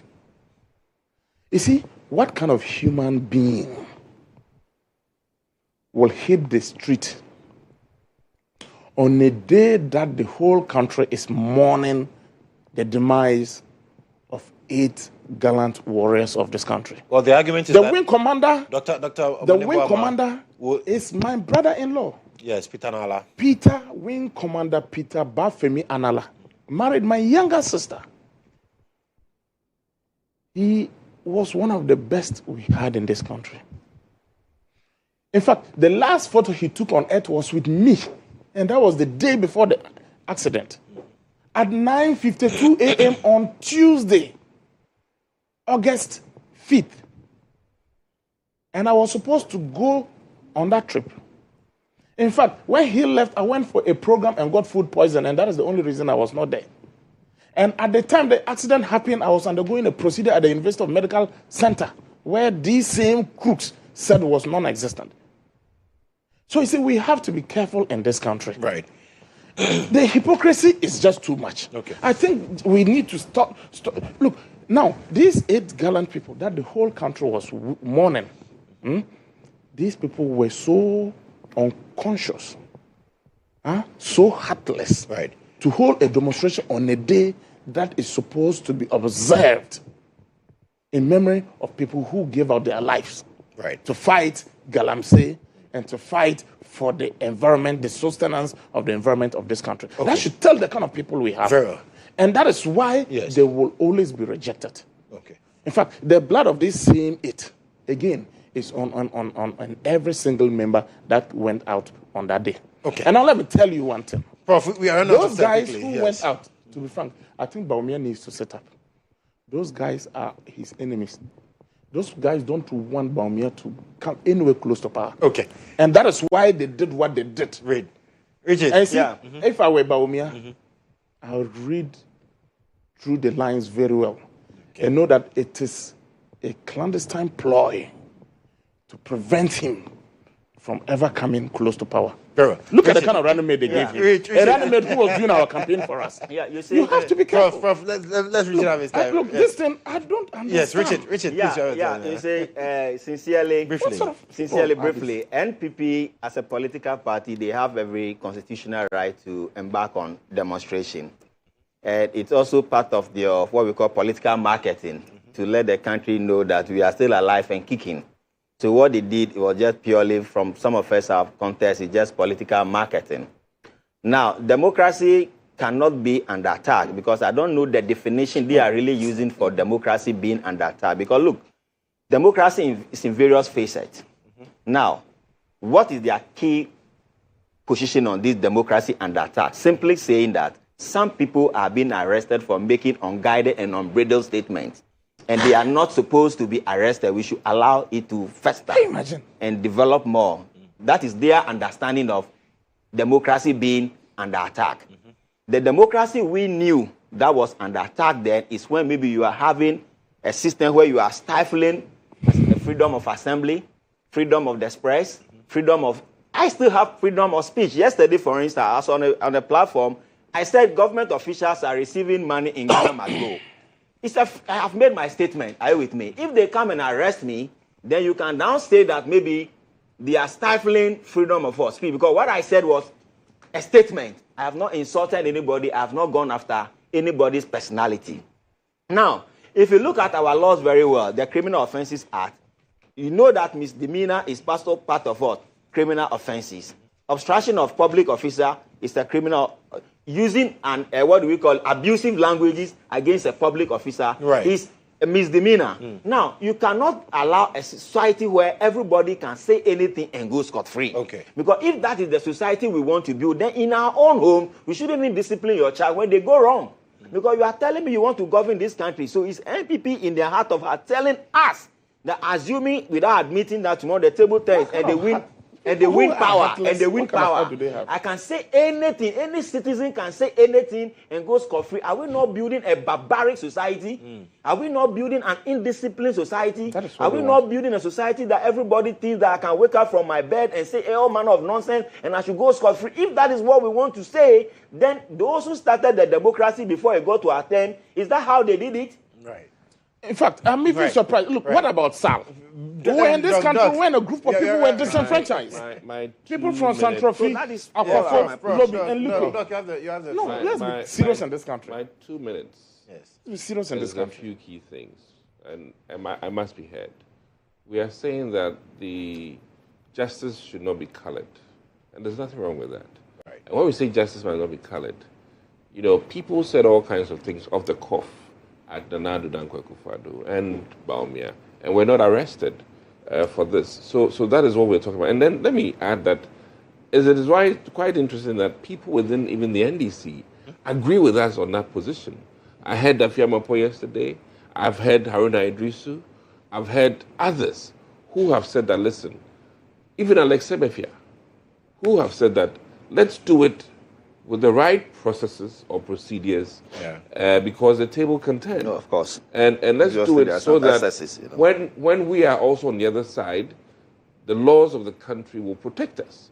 So I think that this argument is neither here nor there. The key thing is that allow people in a democracy to say what they wish to say, how they wish to say it. And that's dangerous. And do not arrest. How? Okay, when it is... Why don't you allow your children to say whatever they There are reasons why people get arrested when they attempt to use statements that are like taking the life of the president and those things. That I understand. It's bordering on treason, okay? But there are some things, you know, that shouldn't be the reason why people should be arrested. I've heard this other lawyer saying that all TikTokers will be arrested by the time, you know, the government is over. So please, one key thing. Let's go after people. Let's caution them. I agree to that. But, you know, put them in jail, arrest them for some of these off-the-cuff comments, I think is far-reaching. Okay. There should be other bigger things on our books, far more than this. Right. Now, the other thing is that bail conditions being weaponized, that is troubling. And that also, I think, some people within the judiciary or even within the NDC can attest to the fact that, listen, if Wyoming was wrong, it doesn't mean that we should perpetuate the same thing now, okay? So I am strongly of the opinion that we need to listen to the MPP when we say that, you know, the justice is being colored. Right. And that was the main import. Now, the date matching with the burial anniversary or death anniversary, unfortunate, I agree. But however, it still sends up same key thing. Governance should be for the people, by the people, and should not be colored. And if an MPP commits a crime and an NDC commits a crime, we want to see justice being handed to them equally. And that is all we're demanding. Okay. We're not saying that free people, no. Okay. Make sure that if Prof commits similar crime and I commit similar crime, please deal with us equally. The same. Right. I don't want to see a situation where Prof's issues will be gathering dust on a shelf and mine will be expedited. That is what we're talking about. In fact, I think they probably need clarification. Right. That clarity of the issue that they mentioned, let's be frank.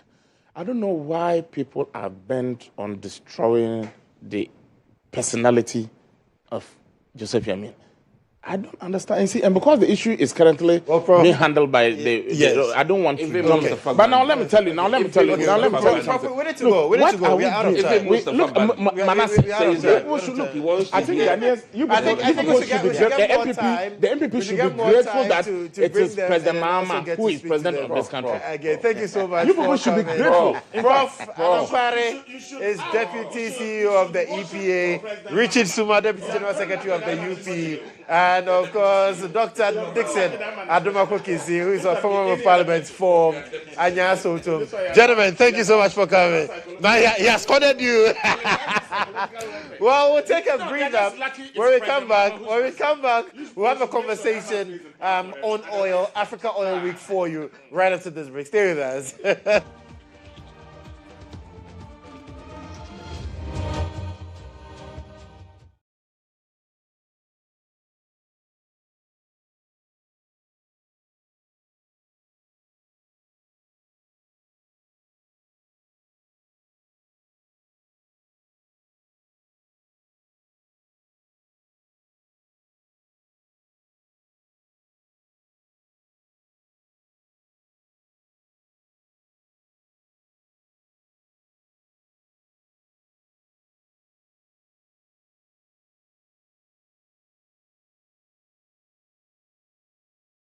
He's joining us to have a conversation on Africa Oil Week, what exactly it entails, and indeed get to also appreciate the dynamics when it comes to fuel pricing on the continent as well. Paul, thank you so much for joining us. Hope you're doing well. Good morning. Good morning. How are you doing? Fantastic. So, Paul, talking about good. Africa and indeed the oil sector, really, where are we at currently? It's quite a big question. And there's so many different parts of, the question we can focus on. I think the most important part at the moment is, there's a huge piece around the geopolitical landscape, what's going on globally in terms of energy security. And I think the most important part now, if we really look at the upstream specifically in Africa, is the changing dynamic in Africa's role and how we can position ourselves as a continent to really service the international demand, which will be there for years to come, frankly. So we're looking at those export markets, but importantly, we've got over 1 billion people with energy requirements on the continent itself. So how can we actually look to utilize and monetize our natural resources from a domestic perspective to ensure that we create industrialization, more jobs, more work, wealth creation, shared equity, and all of those important dynamics. So the question is big. I think the most important part now is, from an exploration perspective, to get more production, more exploration to lead to more production, first oil, and then to be able to monetize that in a fashion that's good for domestic economic growth, and then from both domestic consumption and from the export market. But the upstream's looking really, really positive. We're seeing more and more international operators now come in into the marketplace where exploration has been down years previous. Now we're seeing far more appetite from the majors coming in. You see, obviously, people like GHOne coming into the West African margin. We've seen a lot of activity in Guinea-Bissau with Chevron signing some deals. Côte d'Ivoire is obviously more of a mature market, but continues to excel. And then obviously at home in Ghana as well. I think there's a lot of excitement from the international markets as to what can happen. The subsurface is very strong, right. And I think with the new government coming in, there's a lot of anticipation now about how we can really accelerate the Ghanaian space. So I think what we're excited about. Turning excitement into reality is another thing, but I think we've got some very progressive policies across the continent which can serve our goals and ambitions.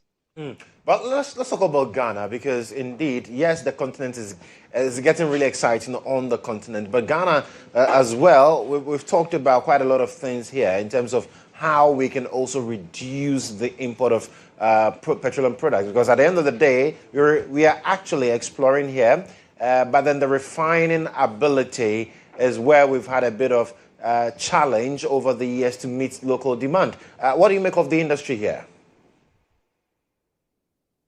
So I think again, it's moving along very well. What you have to remember is a lot of these deals are not overnight things. You know, you get a government making pledges, and it takes time for those pledges to become a reality. But I think what we're seeing under President Mahama's government is a lot of progress. And you're talking about, you know, Oil refinery now restarting refining operations, which is a major milestone. And then that will increase capacity for finished product to be actually developed in Ghana.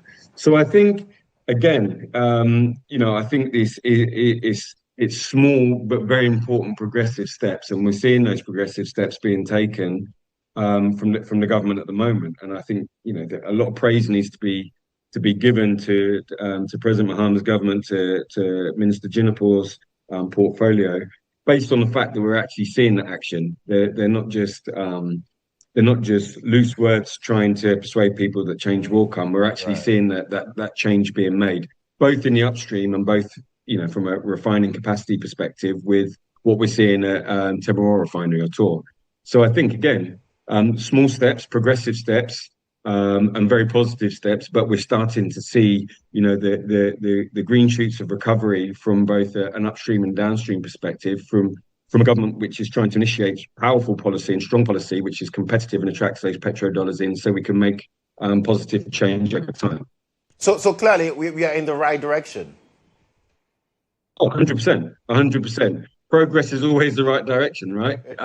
We all want things, whether it's from a private perspective, in our own lives or in our professional capacity, but progress, so long as you're making positive steps forwards and you're seeing tangible change, which we're seeing, then yeah, but it's very positive from what we're seeing from the government at the moment. I'm very optimistic about the future. Right. Paul, you mentioned, for instance, that we have a situation where ENI, all these players are also looking at the opportunities here, not just in Ghana, but also in Africa and in West Africa, I should say, as well. So how crucial are these partnerships for proper upliftment of the sector? Yeah, critical.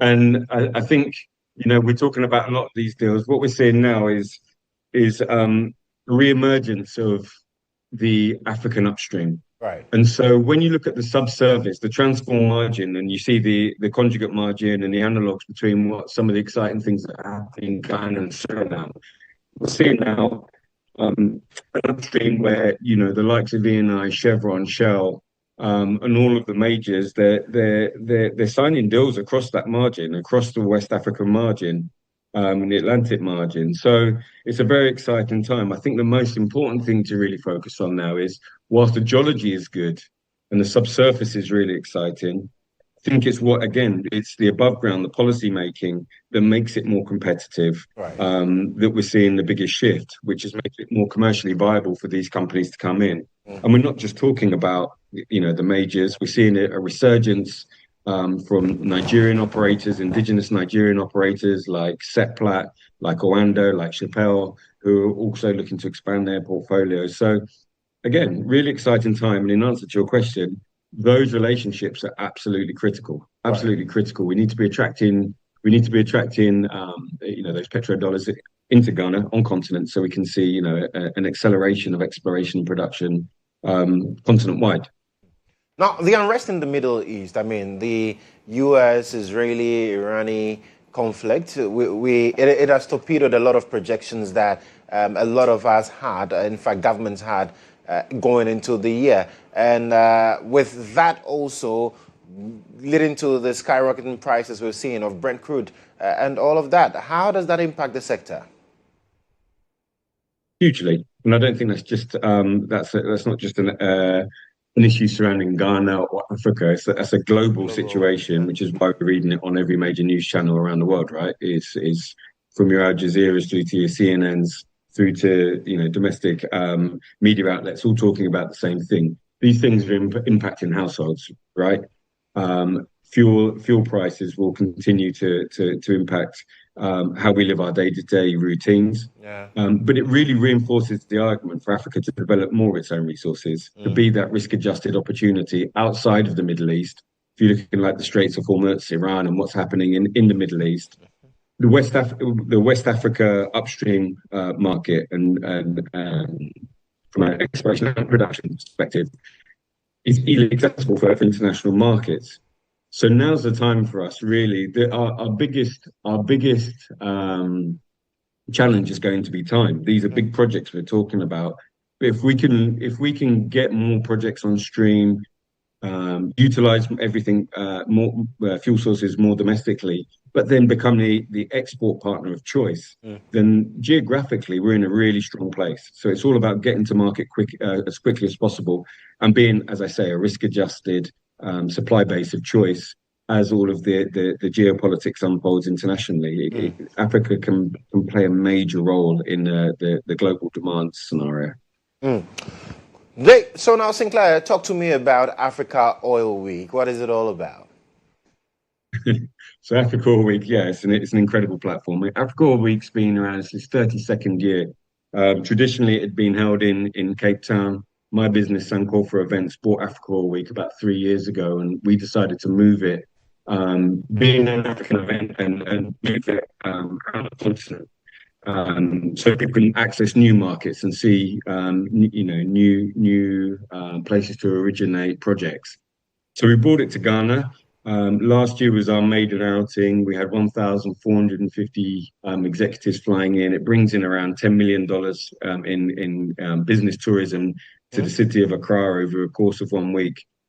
This year, we've gone up a level. So this year, we've got huge delegations coming in from Nigeria as we see a resurgence, as I say, as Nigeria is a real powerhouse for investing inside and outside of Nigeria in new assets, picking up new licenses, committing more to work programs to develop more oil and gas.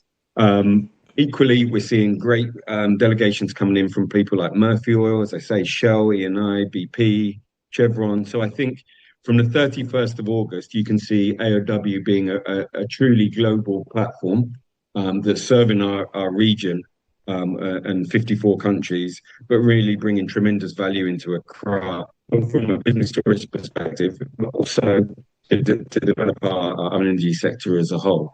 So it's an exciting time, and I encourage everybody from Ghana, from the energy sector, from the finance sector and the service sector to be involved in the event and really use this platform now to originate more tenders, more business, and to really expand our own portfolios as Ghanaian businesses as that international clientele comes in, looking to expand their business into Africa. So it's an exciting time, very exciting time. And I believe it's also very strategic that Accra is hosting the conference. But talk to me about when it's happening and where it's happening. Yeah, sure. So it's 31st of August, the week of the 31st of August. The program opens with Honourable Minister John Jinapor and the Africa Union Energy Commissioner and Infrastructure Commissioner actually holding a private sector VIP closed door meeting.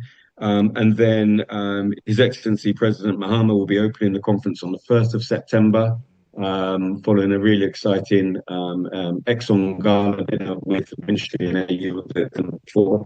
And that opening ceremony will really seeing some really intense debates on financing, people talking about their visions, or companies talking about their visions for portfolio expansion across the continent, what's really driving their investment decisions, and then how we can position ourselves to attract those dollars. So it's really exciting. Kempinski Hotel will be the opening ceremony with President Mahama on the 1st to the 3rd of September. So great times ahead.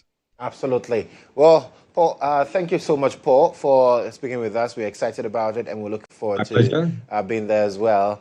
That's Paul Sinclair. He's the CEO of Africa Oil Week, and it's happening in the week of the 31st of August this year. President John Dramani Mahama will be opening it. The Energy Minister himself, John Jinapor, as well, will be there. We are attracting about 54 other nations coming to Ghana for the Africa Oil Week. You cannot afford to miss that one. This is still GA Today here on GHOne Television. We'll take a breather. When we come back, we have another interview for you.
And this next interview, quite exciting. If you're a young person or you know any young person who is watching us or is not watching, I'll let that young person, because this conversation is for the young people. It's for us. We are the driving force when it comes to this beautiful continent and how to actually marry this continent with other nations as well. And I've been joined this morning by the president of the Africa Diaspora Network, Japan, David Kondehu, is here with the Programs and Policy Lead for Africa Region, Africa Diaspora Network, Japan, Terry Otieno. Ladies and gentlemen, welcome. Thank you. I hope you're doing very well. Yes, we are. Fantastic. So there's quite a lot happening in the space, and these two wonderful people will be helping us appreciate it even more. So the TICAD Youth Drive Conference. David, let me start with you. What is it all about? Thank you very much for giving us the opportunity today. And the TICAD Youth Drive is the process we have started in 2024. Okay. And a policy process related to the TICAD. I don't know if you are familiar with the TICAD, the Tokyo International Conference on African Development, which started over 30 years ago. Yeah. And youth have been always watching. But today we say youth have to be part of it. That's right. That was what we call the TICAD Youth Drive. And we had the policy proposal from 2024 process until last year. We have handed over the official Youth Agenda 2055 to the TICAD stakeholders. And on that process, we have to implement different action points from the policy. And part of those action points, we have the youth conference, like exchange between youth from Africa and Japan, and that we are at the 4th edition today, which is happening in Accra. Right. That's the TICAD Youth Drive. Interesting. But David, talk to me about Accra. Why the choice of Accra? Wow. That's very fast. You know, during the TICAD last year in Yokohama, of course, we have several engagements, and at the closing remarks, the president of Ghana was there. He was one of the moderator of that session. And of course, the Prime Minister of Japan did mention about our initiative and as a representative of the youth from Japan and Africa. And we are leading this process, let me remind people, because it's the co-creation process. It's not only the Africa Diaspora Network Japan leading it. We are leading it with the Africa Asia Youth Next. This is a Japanese youth organization with whom we came together to co-create. So during that session, after we had the opportunity to talk to the president, and we realized how passionate he was about the youth matters. And that it did encourage us to consider Ghana as a host. And after that, I came to myself to Accra last January. Okay. And I could meet the Minister of Youth, and we had the conversation started. So that's how we choose Ghana for now. Fantastic. So it's youth-centered. Yeah. Let me come to you, Terry, in terms of what outcomes are we looking at, basically, when we are talking about this particular conference this year? So for the TICAD Youth Drive 2026 that is here in Accra, we're going to have two important outcomes. The first one is that we are launching the Africa Youth Japan Alliance. That is a registered organization that will carry forth this TICAD Youth Initiative forward. And it is an alliance because we're bringing in many young people from across different countries in Africa and also Japan to carry on the work that we started through the TICAD Youth Initiative. And the second one is that we're going to have the Accra Declaration. This declaration is going to reaffirm our needs as young people and be able to push it forward to the upcoming ministerial conference next year and the TICAD 10 the year after. Right. So we are going to have a policy that is the Accra Declaration, and the organization are launching it to call on to young people. But also a very unique aspect of this drive is that we're going to have young people speak and showcase what they are doing for themselves, because our agenda is to allow people to see that as young people, we can implement what we want. So we have ideas, and we already summarized and brought forth our ideas through the policy, the Youth Agenda 2055, and now we are showcasing what we have, the power we have as young people. So whether it's a skill, or it's education, or what you're doing with it, that is what we want to showcase. So it's a platform to also showcase our skills here as young people in Accra and across Africa, and also we are also having Japanese young people joining us. Right. So that it's a really important 2-day session that we have prepared here in Mensah Hotel. Fantastic. So 2 days of conversations. So let me say this. Of Africans by African youth in collaboration with our friends from Japan as well. So what kind of conversations are we going to be having?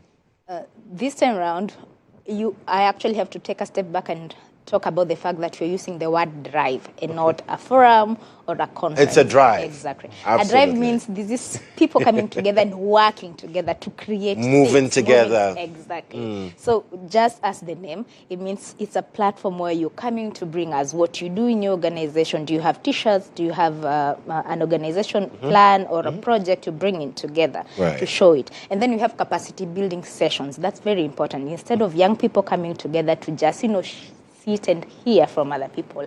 This time around, you're coming to tell us, this is what you have, and then this is the gap. So we are filling in the gap by bringing experts to speak and work with young people in different types of sessions, including advocacy, policy, climate adaptation, like all that. We bring experts to fill in the gaps of what young people have and what they do not have, to create a really aligned way of young people being able to carry forth their vision of what they want in future, but from today, from the work they're doing. Yes. Fantastic. So it's a drive. Yes. It's not a talk shop. No, different this time. Very, very good. And David, let me talk to you again, because you wear a very important hat. In that you represent African youth in Japan. What opportunities are there for young Africans who may be looking at Japan, but they feel, well, there's a whole vast difference in terms of our culture and everything. So, but you've been there. You are there. What are the opportunities available? Thank you very much. I've been there, of course, for about 10 years now. And I take my story, I went to Japan through a program. Okay. The Awisi Youth Federation. This is the program that brings young people together from across the world, and they select young people from different countries. And then I was fortunate to join that in 2017 to build my skill. And after I become a manager for that program. Today I'm leading in that program now, like the program of the Persona Africa business department. I'm the general manager to bridge Japan and Africa through business and different opportunities. So when you say I'm the right person, you could understand I'm already leading that. But what is the need for African youth? I always believe Africa and Japan should come together and co-create, because there is a bit gap on the way the society is moving. Everyone knows Japan for technology and all this level, But Japan have this challenge of aging population, for example. When you regard the current situation, average age in Japan is maybe I would have challenged you, but so it's around like almost 50 years old. 49 years old is the average age. But in Africa, we are talking about 19 years old. So you see the gap. So it means when Japan and Africa come together, from our perspective as diaspora, who is changing the narrative in the Japan, we could bring those two together to create a bigger impact. So I believe education opportunity exists. For example, the Tokyo Metropolitan University executive director is joining us to talk about opportunity that this university is offering for young people, innovation and technology. So I believe there are a lot of opportunity from my perspective. It's just starting from this drive. You will learn a lot and you will connect a lot because Japanese youth are also coming. So let's use that opportunity to leverage more and more opportunities with Fantastic. Japan. So there are a lot of opportunities that African youth can leverage on with Japanese youth as well, and then we can bridge the gaps between these two wonderful places. Yes. Interesting. So talk to me about the drive. You say it's a 2-day event happening. Where and when is it happening? So the TICAD Youth Drive 2026 in Ghana is happening here in Accra at Mensah Grand Hotel. And it's happening on 13th and 14th. So on 13th, we have a very grand big opening ceremony that I invite all of you to join. I can't afford to miss that. I love anything that involves young people because I believe we are the future and the future starts now. Exactly. I like your wording because our policy proposal titled is Youth Agenda 2055, the future we want, and the future is here, and now. And then, so after the opening ceremony in the morning, and it's not African timing, so please, I like that. When you say 8, it's you 8. mean be there by 8. Join us, so you can be there from the very beginning. And then we have capacity building sessions following each other. So I would want to mention topic by topic, but to just make these a clickbait, go to our social media pages and get to see the program we have. I will just say that I'm sure what you're looking for is there because we have, as I said, youth empowerment sessions. So, and we have a platform for you to showcase what you have. And then climate adaptation and resilience matters are there. And then, of course, funding opportunities and grant writing and proposals and how you actually package all of that together to come out. So that's what we're focusing on day 2 in the middle. And then in the evening on 13th, we have the cultural dinner. So if you join us in the morning and afternoon, you have an opportunity to dress up in your really, really nice gear and then eat and dance to your traditional music and, and your cuisine, and then also taste others and interact with people from different communities and then interviews. We know, like as young people, we always want to do things, but also make sure they're online. So we have a really good setup to make sure that you speak to us and we cover it and gets out there in a really nice way. And then on 14th, we wake up and we have storytelling in the morning that we will also start in the afternoon of day 13. And then after that, we have a tour where we now go and see what Ghana is about. Oh, you are the right place because Ghana is beautiful. But I like the program outline. Clearly spells out and brings together exactly what needs to be achieved at the end of the day. Well, I'll give you final words this morning. David, I'll start with you. Your final words for the Ghanaian youth who are watching us as well. Yes. Final word for me will be make sure you don't miss to join us because this is happening in Accra. And we want to get as much as young leader from Ghana to join this and interact with Japanese youth. We say from policy to action. That's right. This is the time for you to take your action. Fantastic. And Terry, how do people get to join? Well, so we might want to say it's a walk-in, but it's not. So please go to our social media pages, use the word Youth Agenda 2055 to find us. We have really bright colors. Yellow is there and green. But also you can email us directly at tickaddrive@adnjapan.org. Ticket Drive at adnjapan.org. Let me adjust that. The Ticket Youth Drive. Okay. At ADN. So there's a youth there. Ticket Youth Drive. If they remove the youth from it, then it becomes another topic. All right. Fantastic. So definitely on the 13th and on the 14th at Lensville Grand Hotel, East Legon. It's going to be a wonderful session. And David and Terry, thank you so much for coming.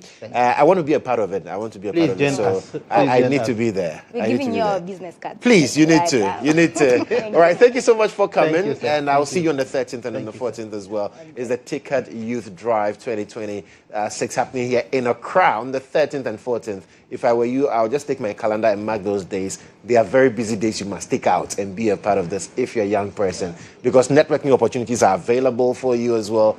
Come learn, come join, come be a part of it. Let's own the future that we want together. So thank you so much for coming. But quickly, let me tell you, if you're a young man, one of the things you don't want to invest in is a very bad car.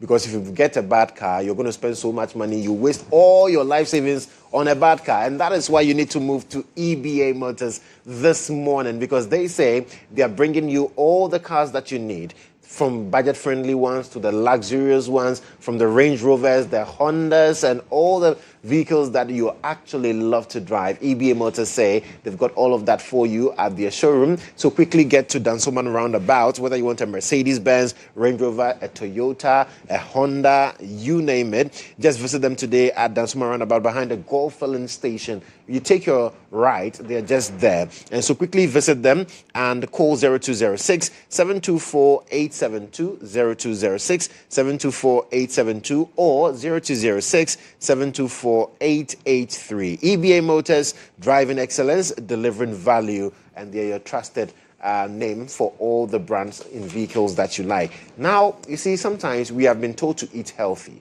but you know how terrible it will be, even if you go for the youth drive and you are unable to taste the cuisine because your teeth is terrible. When you take anything, it becomes very sensitive. You need to go visit a dentist today, and that's why I am recommending Gingermed Dental Clinic for you. If you're looking for quality, affordable dental care, then you need to visit Gingermed Dental Clinic, where we provide comprehensive dental services, including dental examinations, root canal treatment, scaling and polishing, braces, teeth whitening, tooth replacement, dental implants, and so much more. And the good news is that they are not just in Accra, they are across the nation. So in Tamale, you can find them there. In Accra, they are located at the Nungwa Lorry Station and Atomic Down near Kwabenya Roundabout. In Kumasi, they are there. Techimana, Plao, Tamale, Koforidia, Tonsu, everywhere you go, Gingermed Dental Clinic is available. And they say it is time to smile again. Well, we'll take a breather. We'll come back. We'll have more for you. Kindly stay with us.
Staying on with us. And, in recent times, in fact, now where we are moving towards is a place that is very crucial. It's said that if you're not someone who is technologically inclined, then clearly you are being left behind. But one of the key things we also need to have at our minds too is how safe we are in these cyberspace. Even though we are playing there, we're working there, we're making money there, we're doing all of these things, how safe are we? And have we even paid critical attention to that? Well, that's what, among other things, what our next conversation is focused on this morning.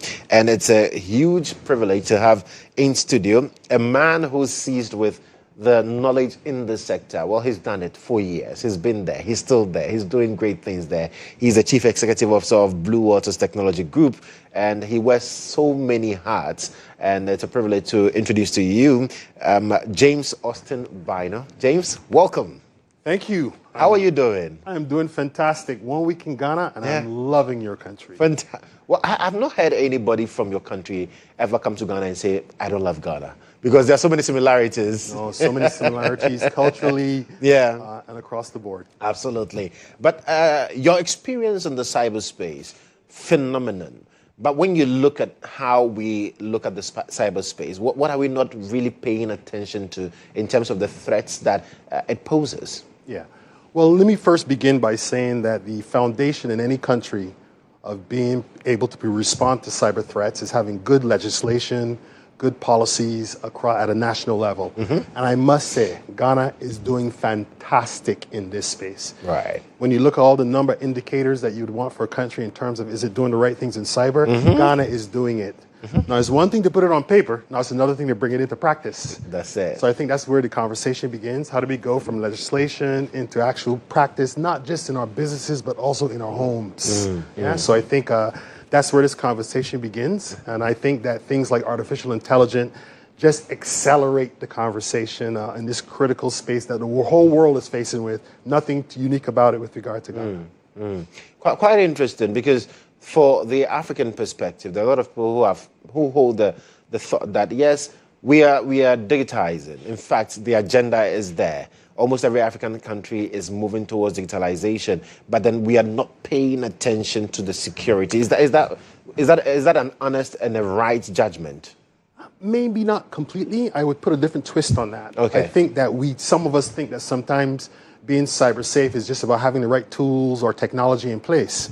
But you will find that in most breaches, the human link is the factor that underpins most large data breaches. Wow. So you can deploy all the technology you want, but if you don't train staff, if you don't put the right policies and procedures in place, from the CEO all the way down to the receptionist, you can put your company at risk for a multitude of attack areas. So the human element is the element that I think requires more attention. It's easy to buy a piece of software, but sometimes we have to spend on training our staff. And that is what we're doing. Actually, it's not just Ghana. Awareness training across the globe is always lagging, right? And as I said, I'm normally one of the guys that shows up after something bad has happened. And then when we deconstruct the event, it's always a human element somewhere in the beginning of it that led to it. So training your staff and also being aware at home about the do's and don'ts in terms of cyber and information security is super, super important. But the interest is there. The interest is there. We just now need the budgets to match the interest. Because there's no return on investment often when you do training. And I think business owners and business leaders have to understand that the cost, the risk of an employee who's not trained doing something that can cause the company thousands or even millions requires attention, right? And it shouldn't take an event to happen for them to realize it and know it, right? So I think it's a bit of proactive thinking on the part of business leaders to make sure that any staff member that touches data that's critical to the company has a well-grounded set of knowledge and information about what to do and what not to do. Very important. But you have assessed governments, you've assessed in companies in your line of duty. When you look at Africa, generally, how vulnerable are we? Well, as you know, social media is taking over the world. And social media is being used by everyone to do all types of things. And I think that this space is a real challenge for us, especially in countries with a large youthful population. Yeah. So there needs to be more awareness, more discipline about the risk associated with sharing too much information online.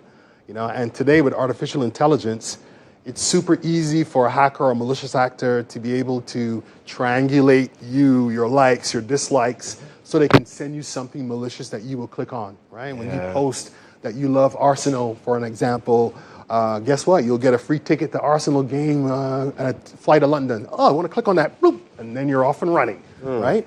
So I think it's awareness. I think it's sharing less information online, right? I think that's a super important point. And maybe the last point would be making sure that all our systems all across Ghana are updated.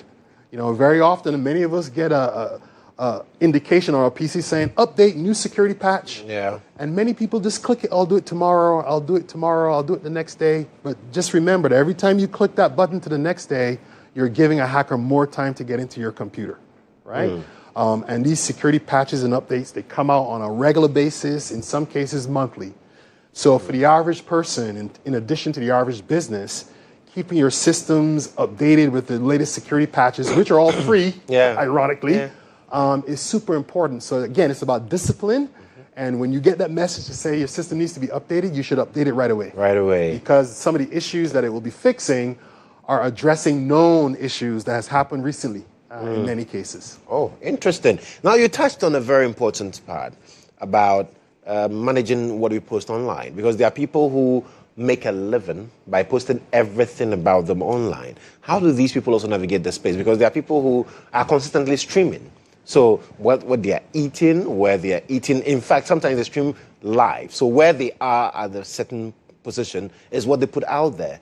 How dangerous is that? Or how? I think it's a careful balance, because on one hand, we want our young people to be up to date and with the latest technology, and not just the young people. We want our societies to be able to leverage technology, but we have to approach it with some degree of caution, some degree of discipline, and that is the part that we seem to be missing, right? And I think that part is often because of what I said. People aren't trained. There's low levels of awareness, which lands us in that place. But the idea is not to retreat from technology. The idea is to use technology in a safe and wise way. So it's using technology in a safe and wise way. And it takes a lot of education and awareness creation. So what should governments be doing really at this particular point? Because is it a change in curriculum in basic schools, or what exactly should we be doing to be able to get this awareness done? Well, I think on the human side of it, I think that most organizations need to first implement a company-wide training program. That's mandatory. Right? And I say mandatory because that brings the authority and demonstrates the importance of that training. And they don't have to be long, complicated sessions, but I think annual refreshers, annual training for all staff members would be one of my first recommendations, and make it mandatory. If you don't do the training, you lose your access. It needs to be handled at that level. Right. Yeah, that's number one. Number two, training should be roles-based. Hackers are now through spear phishing and other techniques, they go after the CEO, they go after the CFO, they go after the people that they know have access to critical information. So this is not a situation where we can just get away with training the staff. The leadership within the company, from the CEO all the way down, need the same level of training based on their roles and the level of information they have access to. Fantastic. So mandatory training. Mandatory training every year. Yeah. And for individuals, what should we be looking out for when it comes to being safe online, especially for young people? In some countries, they're banning social media, especially for people under 16. What about ours? What can we do? Maybe the top two things I would say would be, number one, if your password is less than 8 characters, you have basically no password. Because a password that's less than 8 characters can be hacked within seconds. That would be number one. So most people are still using really weak, insecure passwords. The world is evolving to something called passphrases, which I'm not going to get into. But the idea is, if you have something that's less than 8 characters, it's a false sense of security would be number one. Number 2 would be update your systems, as I previously mentioned. Stop clicking, doing it tomorrow, doing it next week because you're busy doing something else. That update may save your machine, your laptop, your phone from being compromised by malicious actors. So I think those are the 2 I would call out. Right. Fantastic. James, this has been really an eye-opener for me, and I'm sure that for our viewers as well. We've learned a thing or two. Thank you so much for coming and sharing these nuggets with us. And it's on behalf of myself. As I said, I'm quite passionate about this topic. Yeah. I love Ghana. I plan to come back to Ghana. Absolutely. And as the CEO of the Blue Waters Technology Group, which you guys will be hearing from us on, we are pleasure to be here, and thank you for having me. Absolutely. So that's the CEO of Blue Waters Technology Group, James Austin Bino, helping us appreciate some tips we need to take care of in terms of being safe online, and very important, very, very important as well. But then, if you are someone who's also been worried about insurance claims because perhaps during your claim process, things did not go as you wanted, or you were shortchanged one way or the other, you were dissatisfied with how it happened, there were delays, denials, please, the Insurance Association's Complaints Management and Advisory Bureau is here to help. So if you've lodged a complaint with your insurance company and the issue has not been resolved,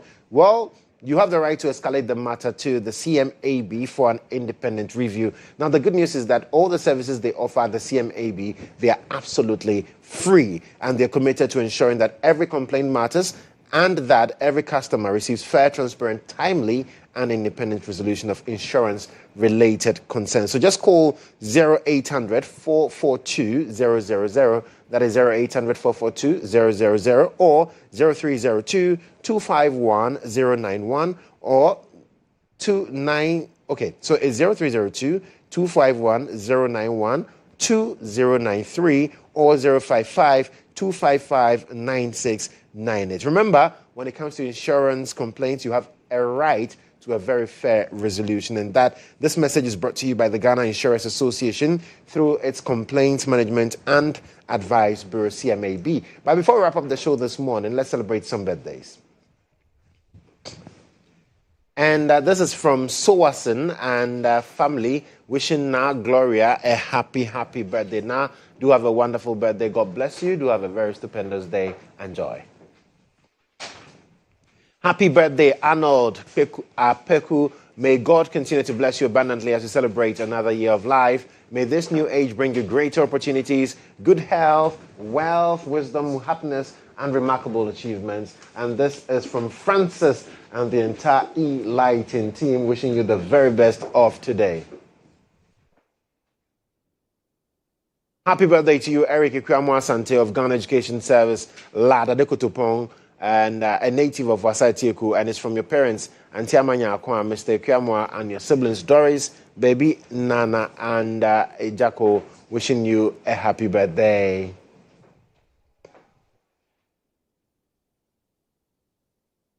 Well, so that's it for today. Thank you so much for always being a big part of the show. God willing, tomorrow, same time, we're back here on your screens. Do have a lovely Monday.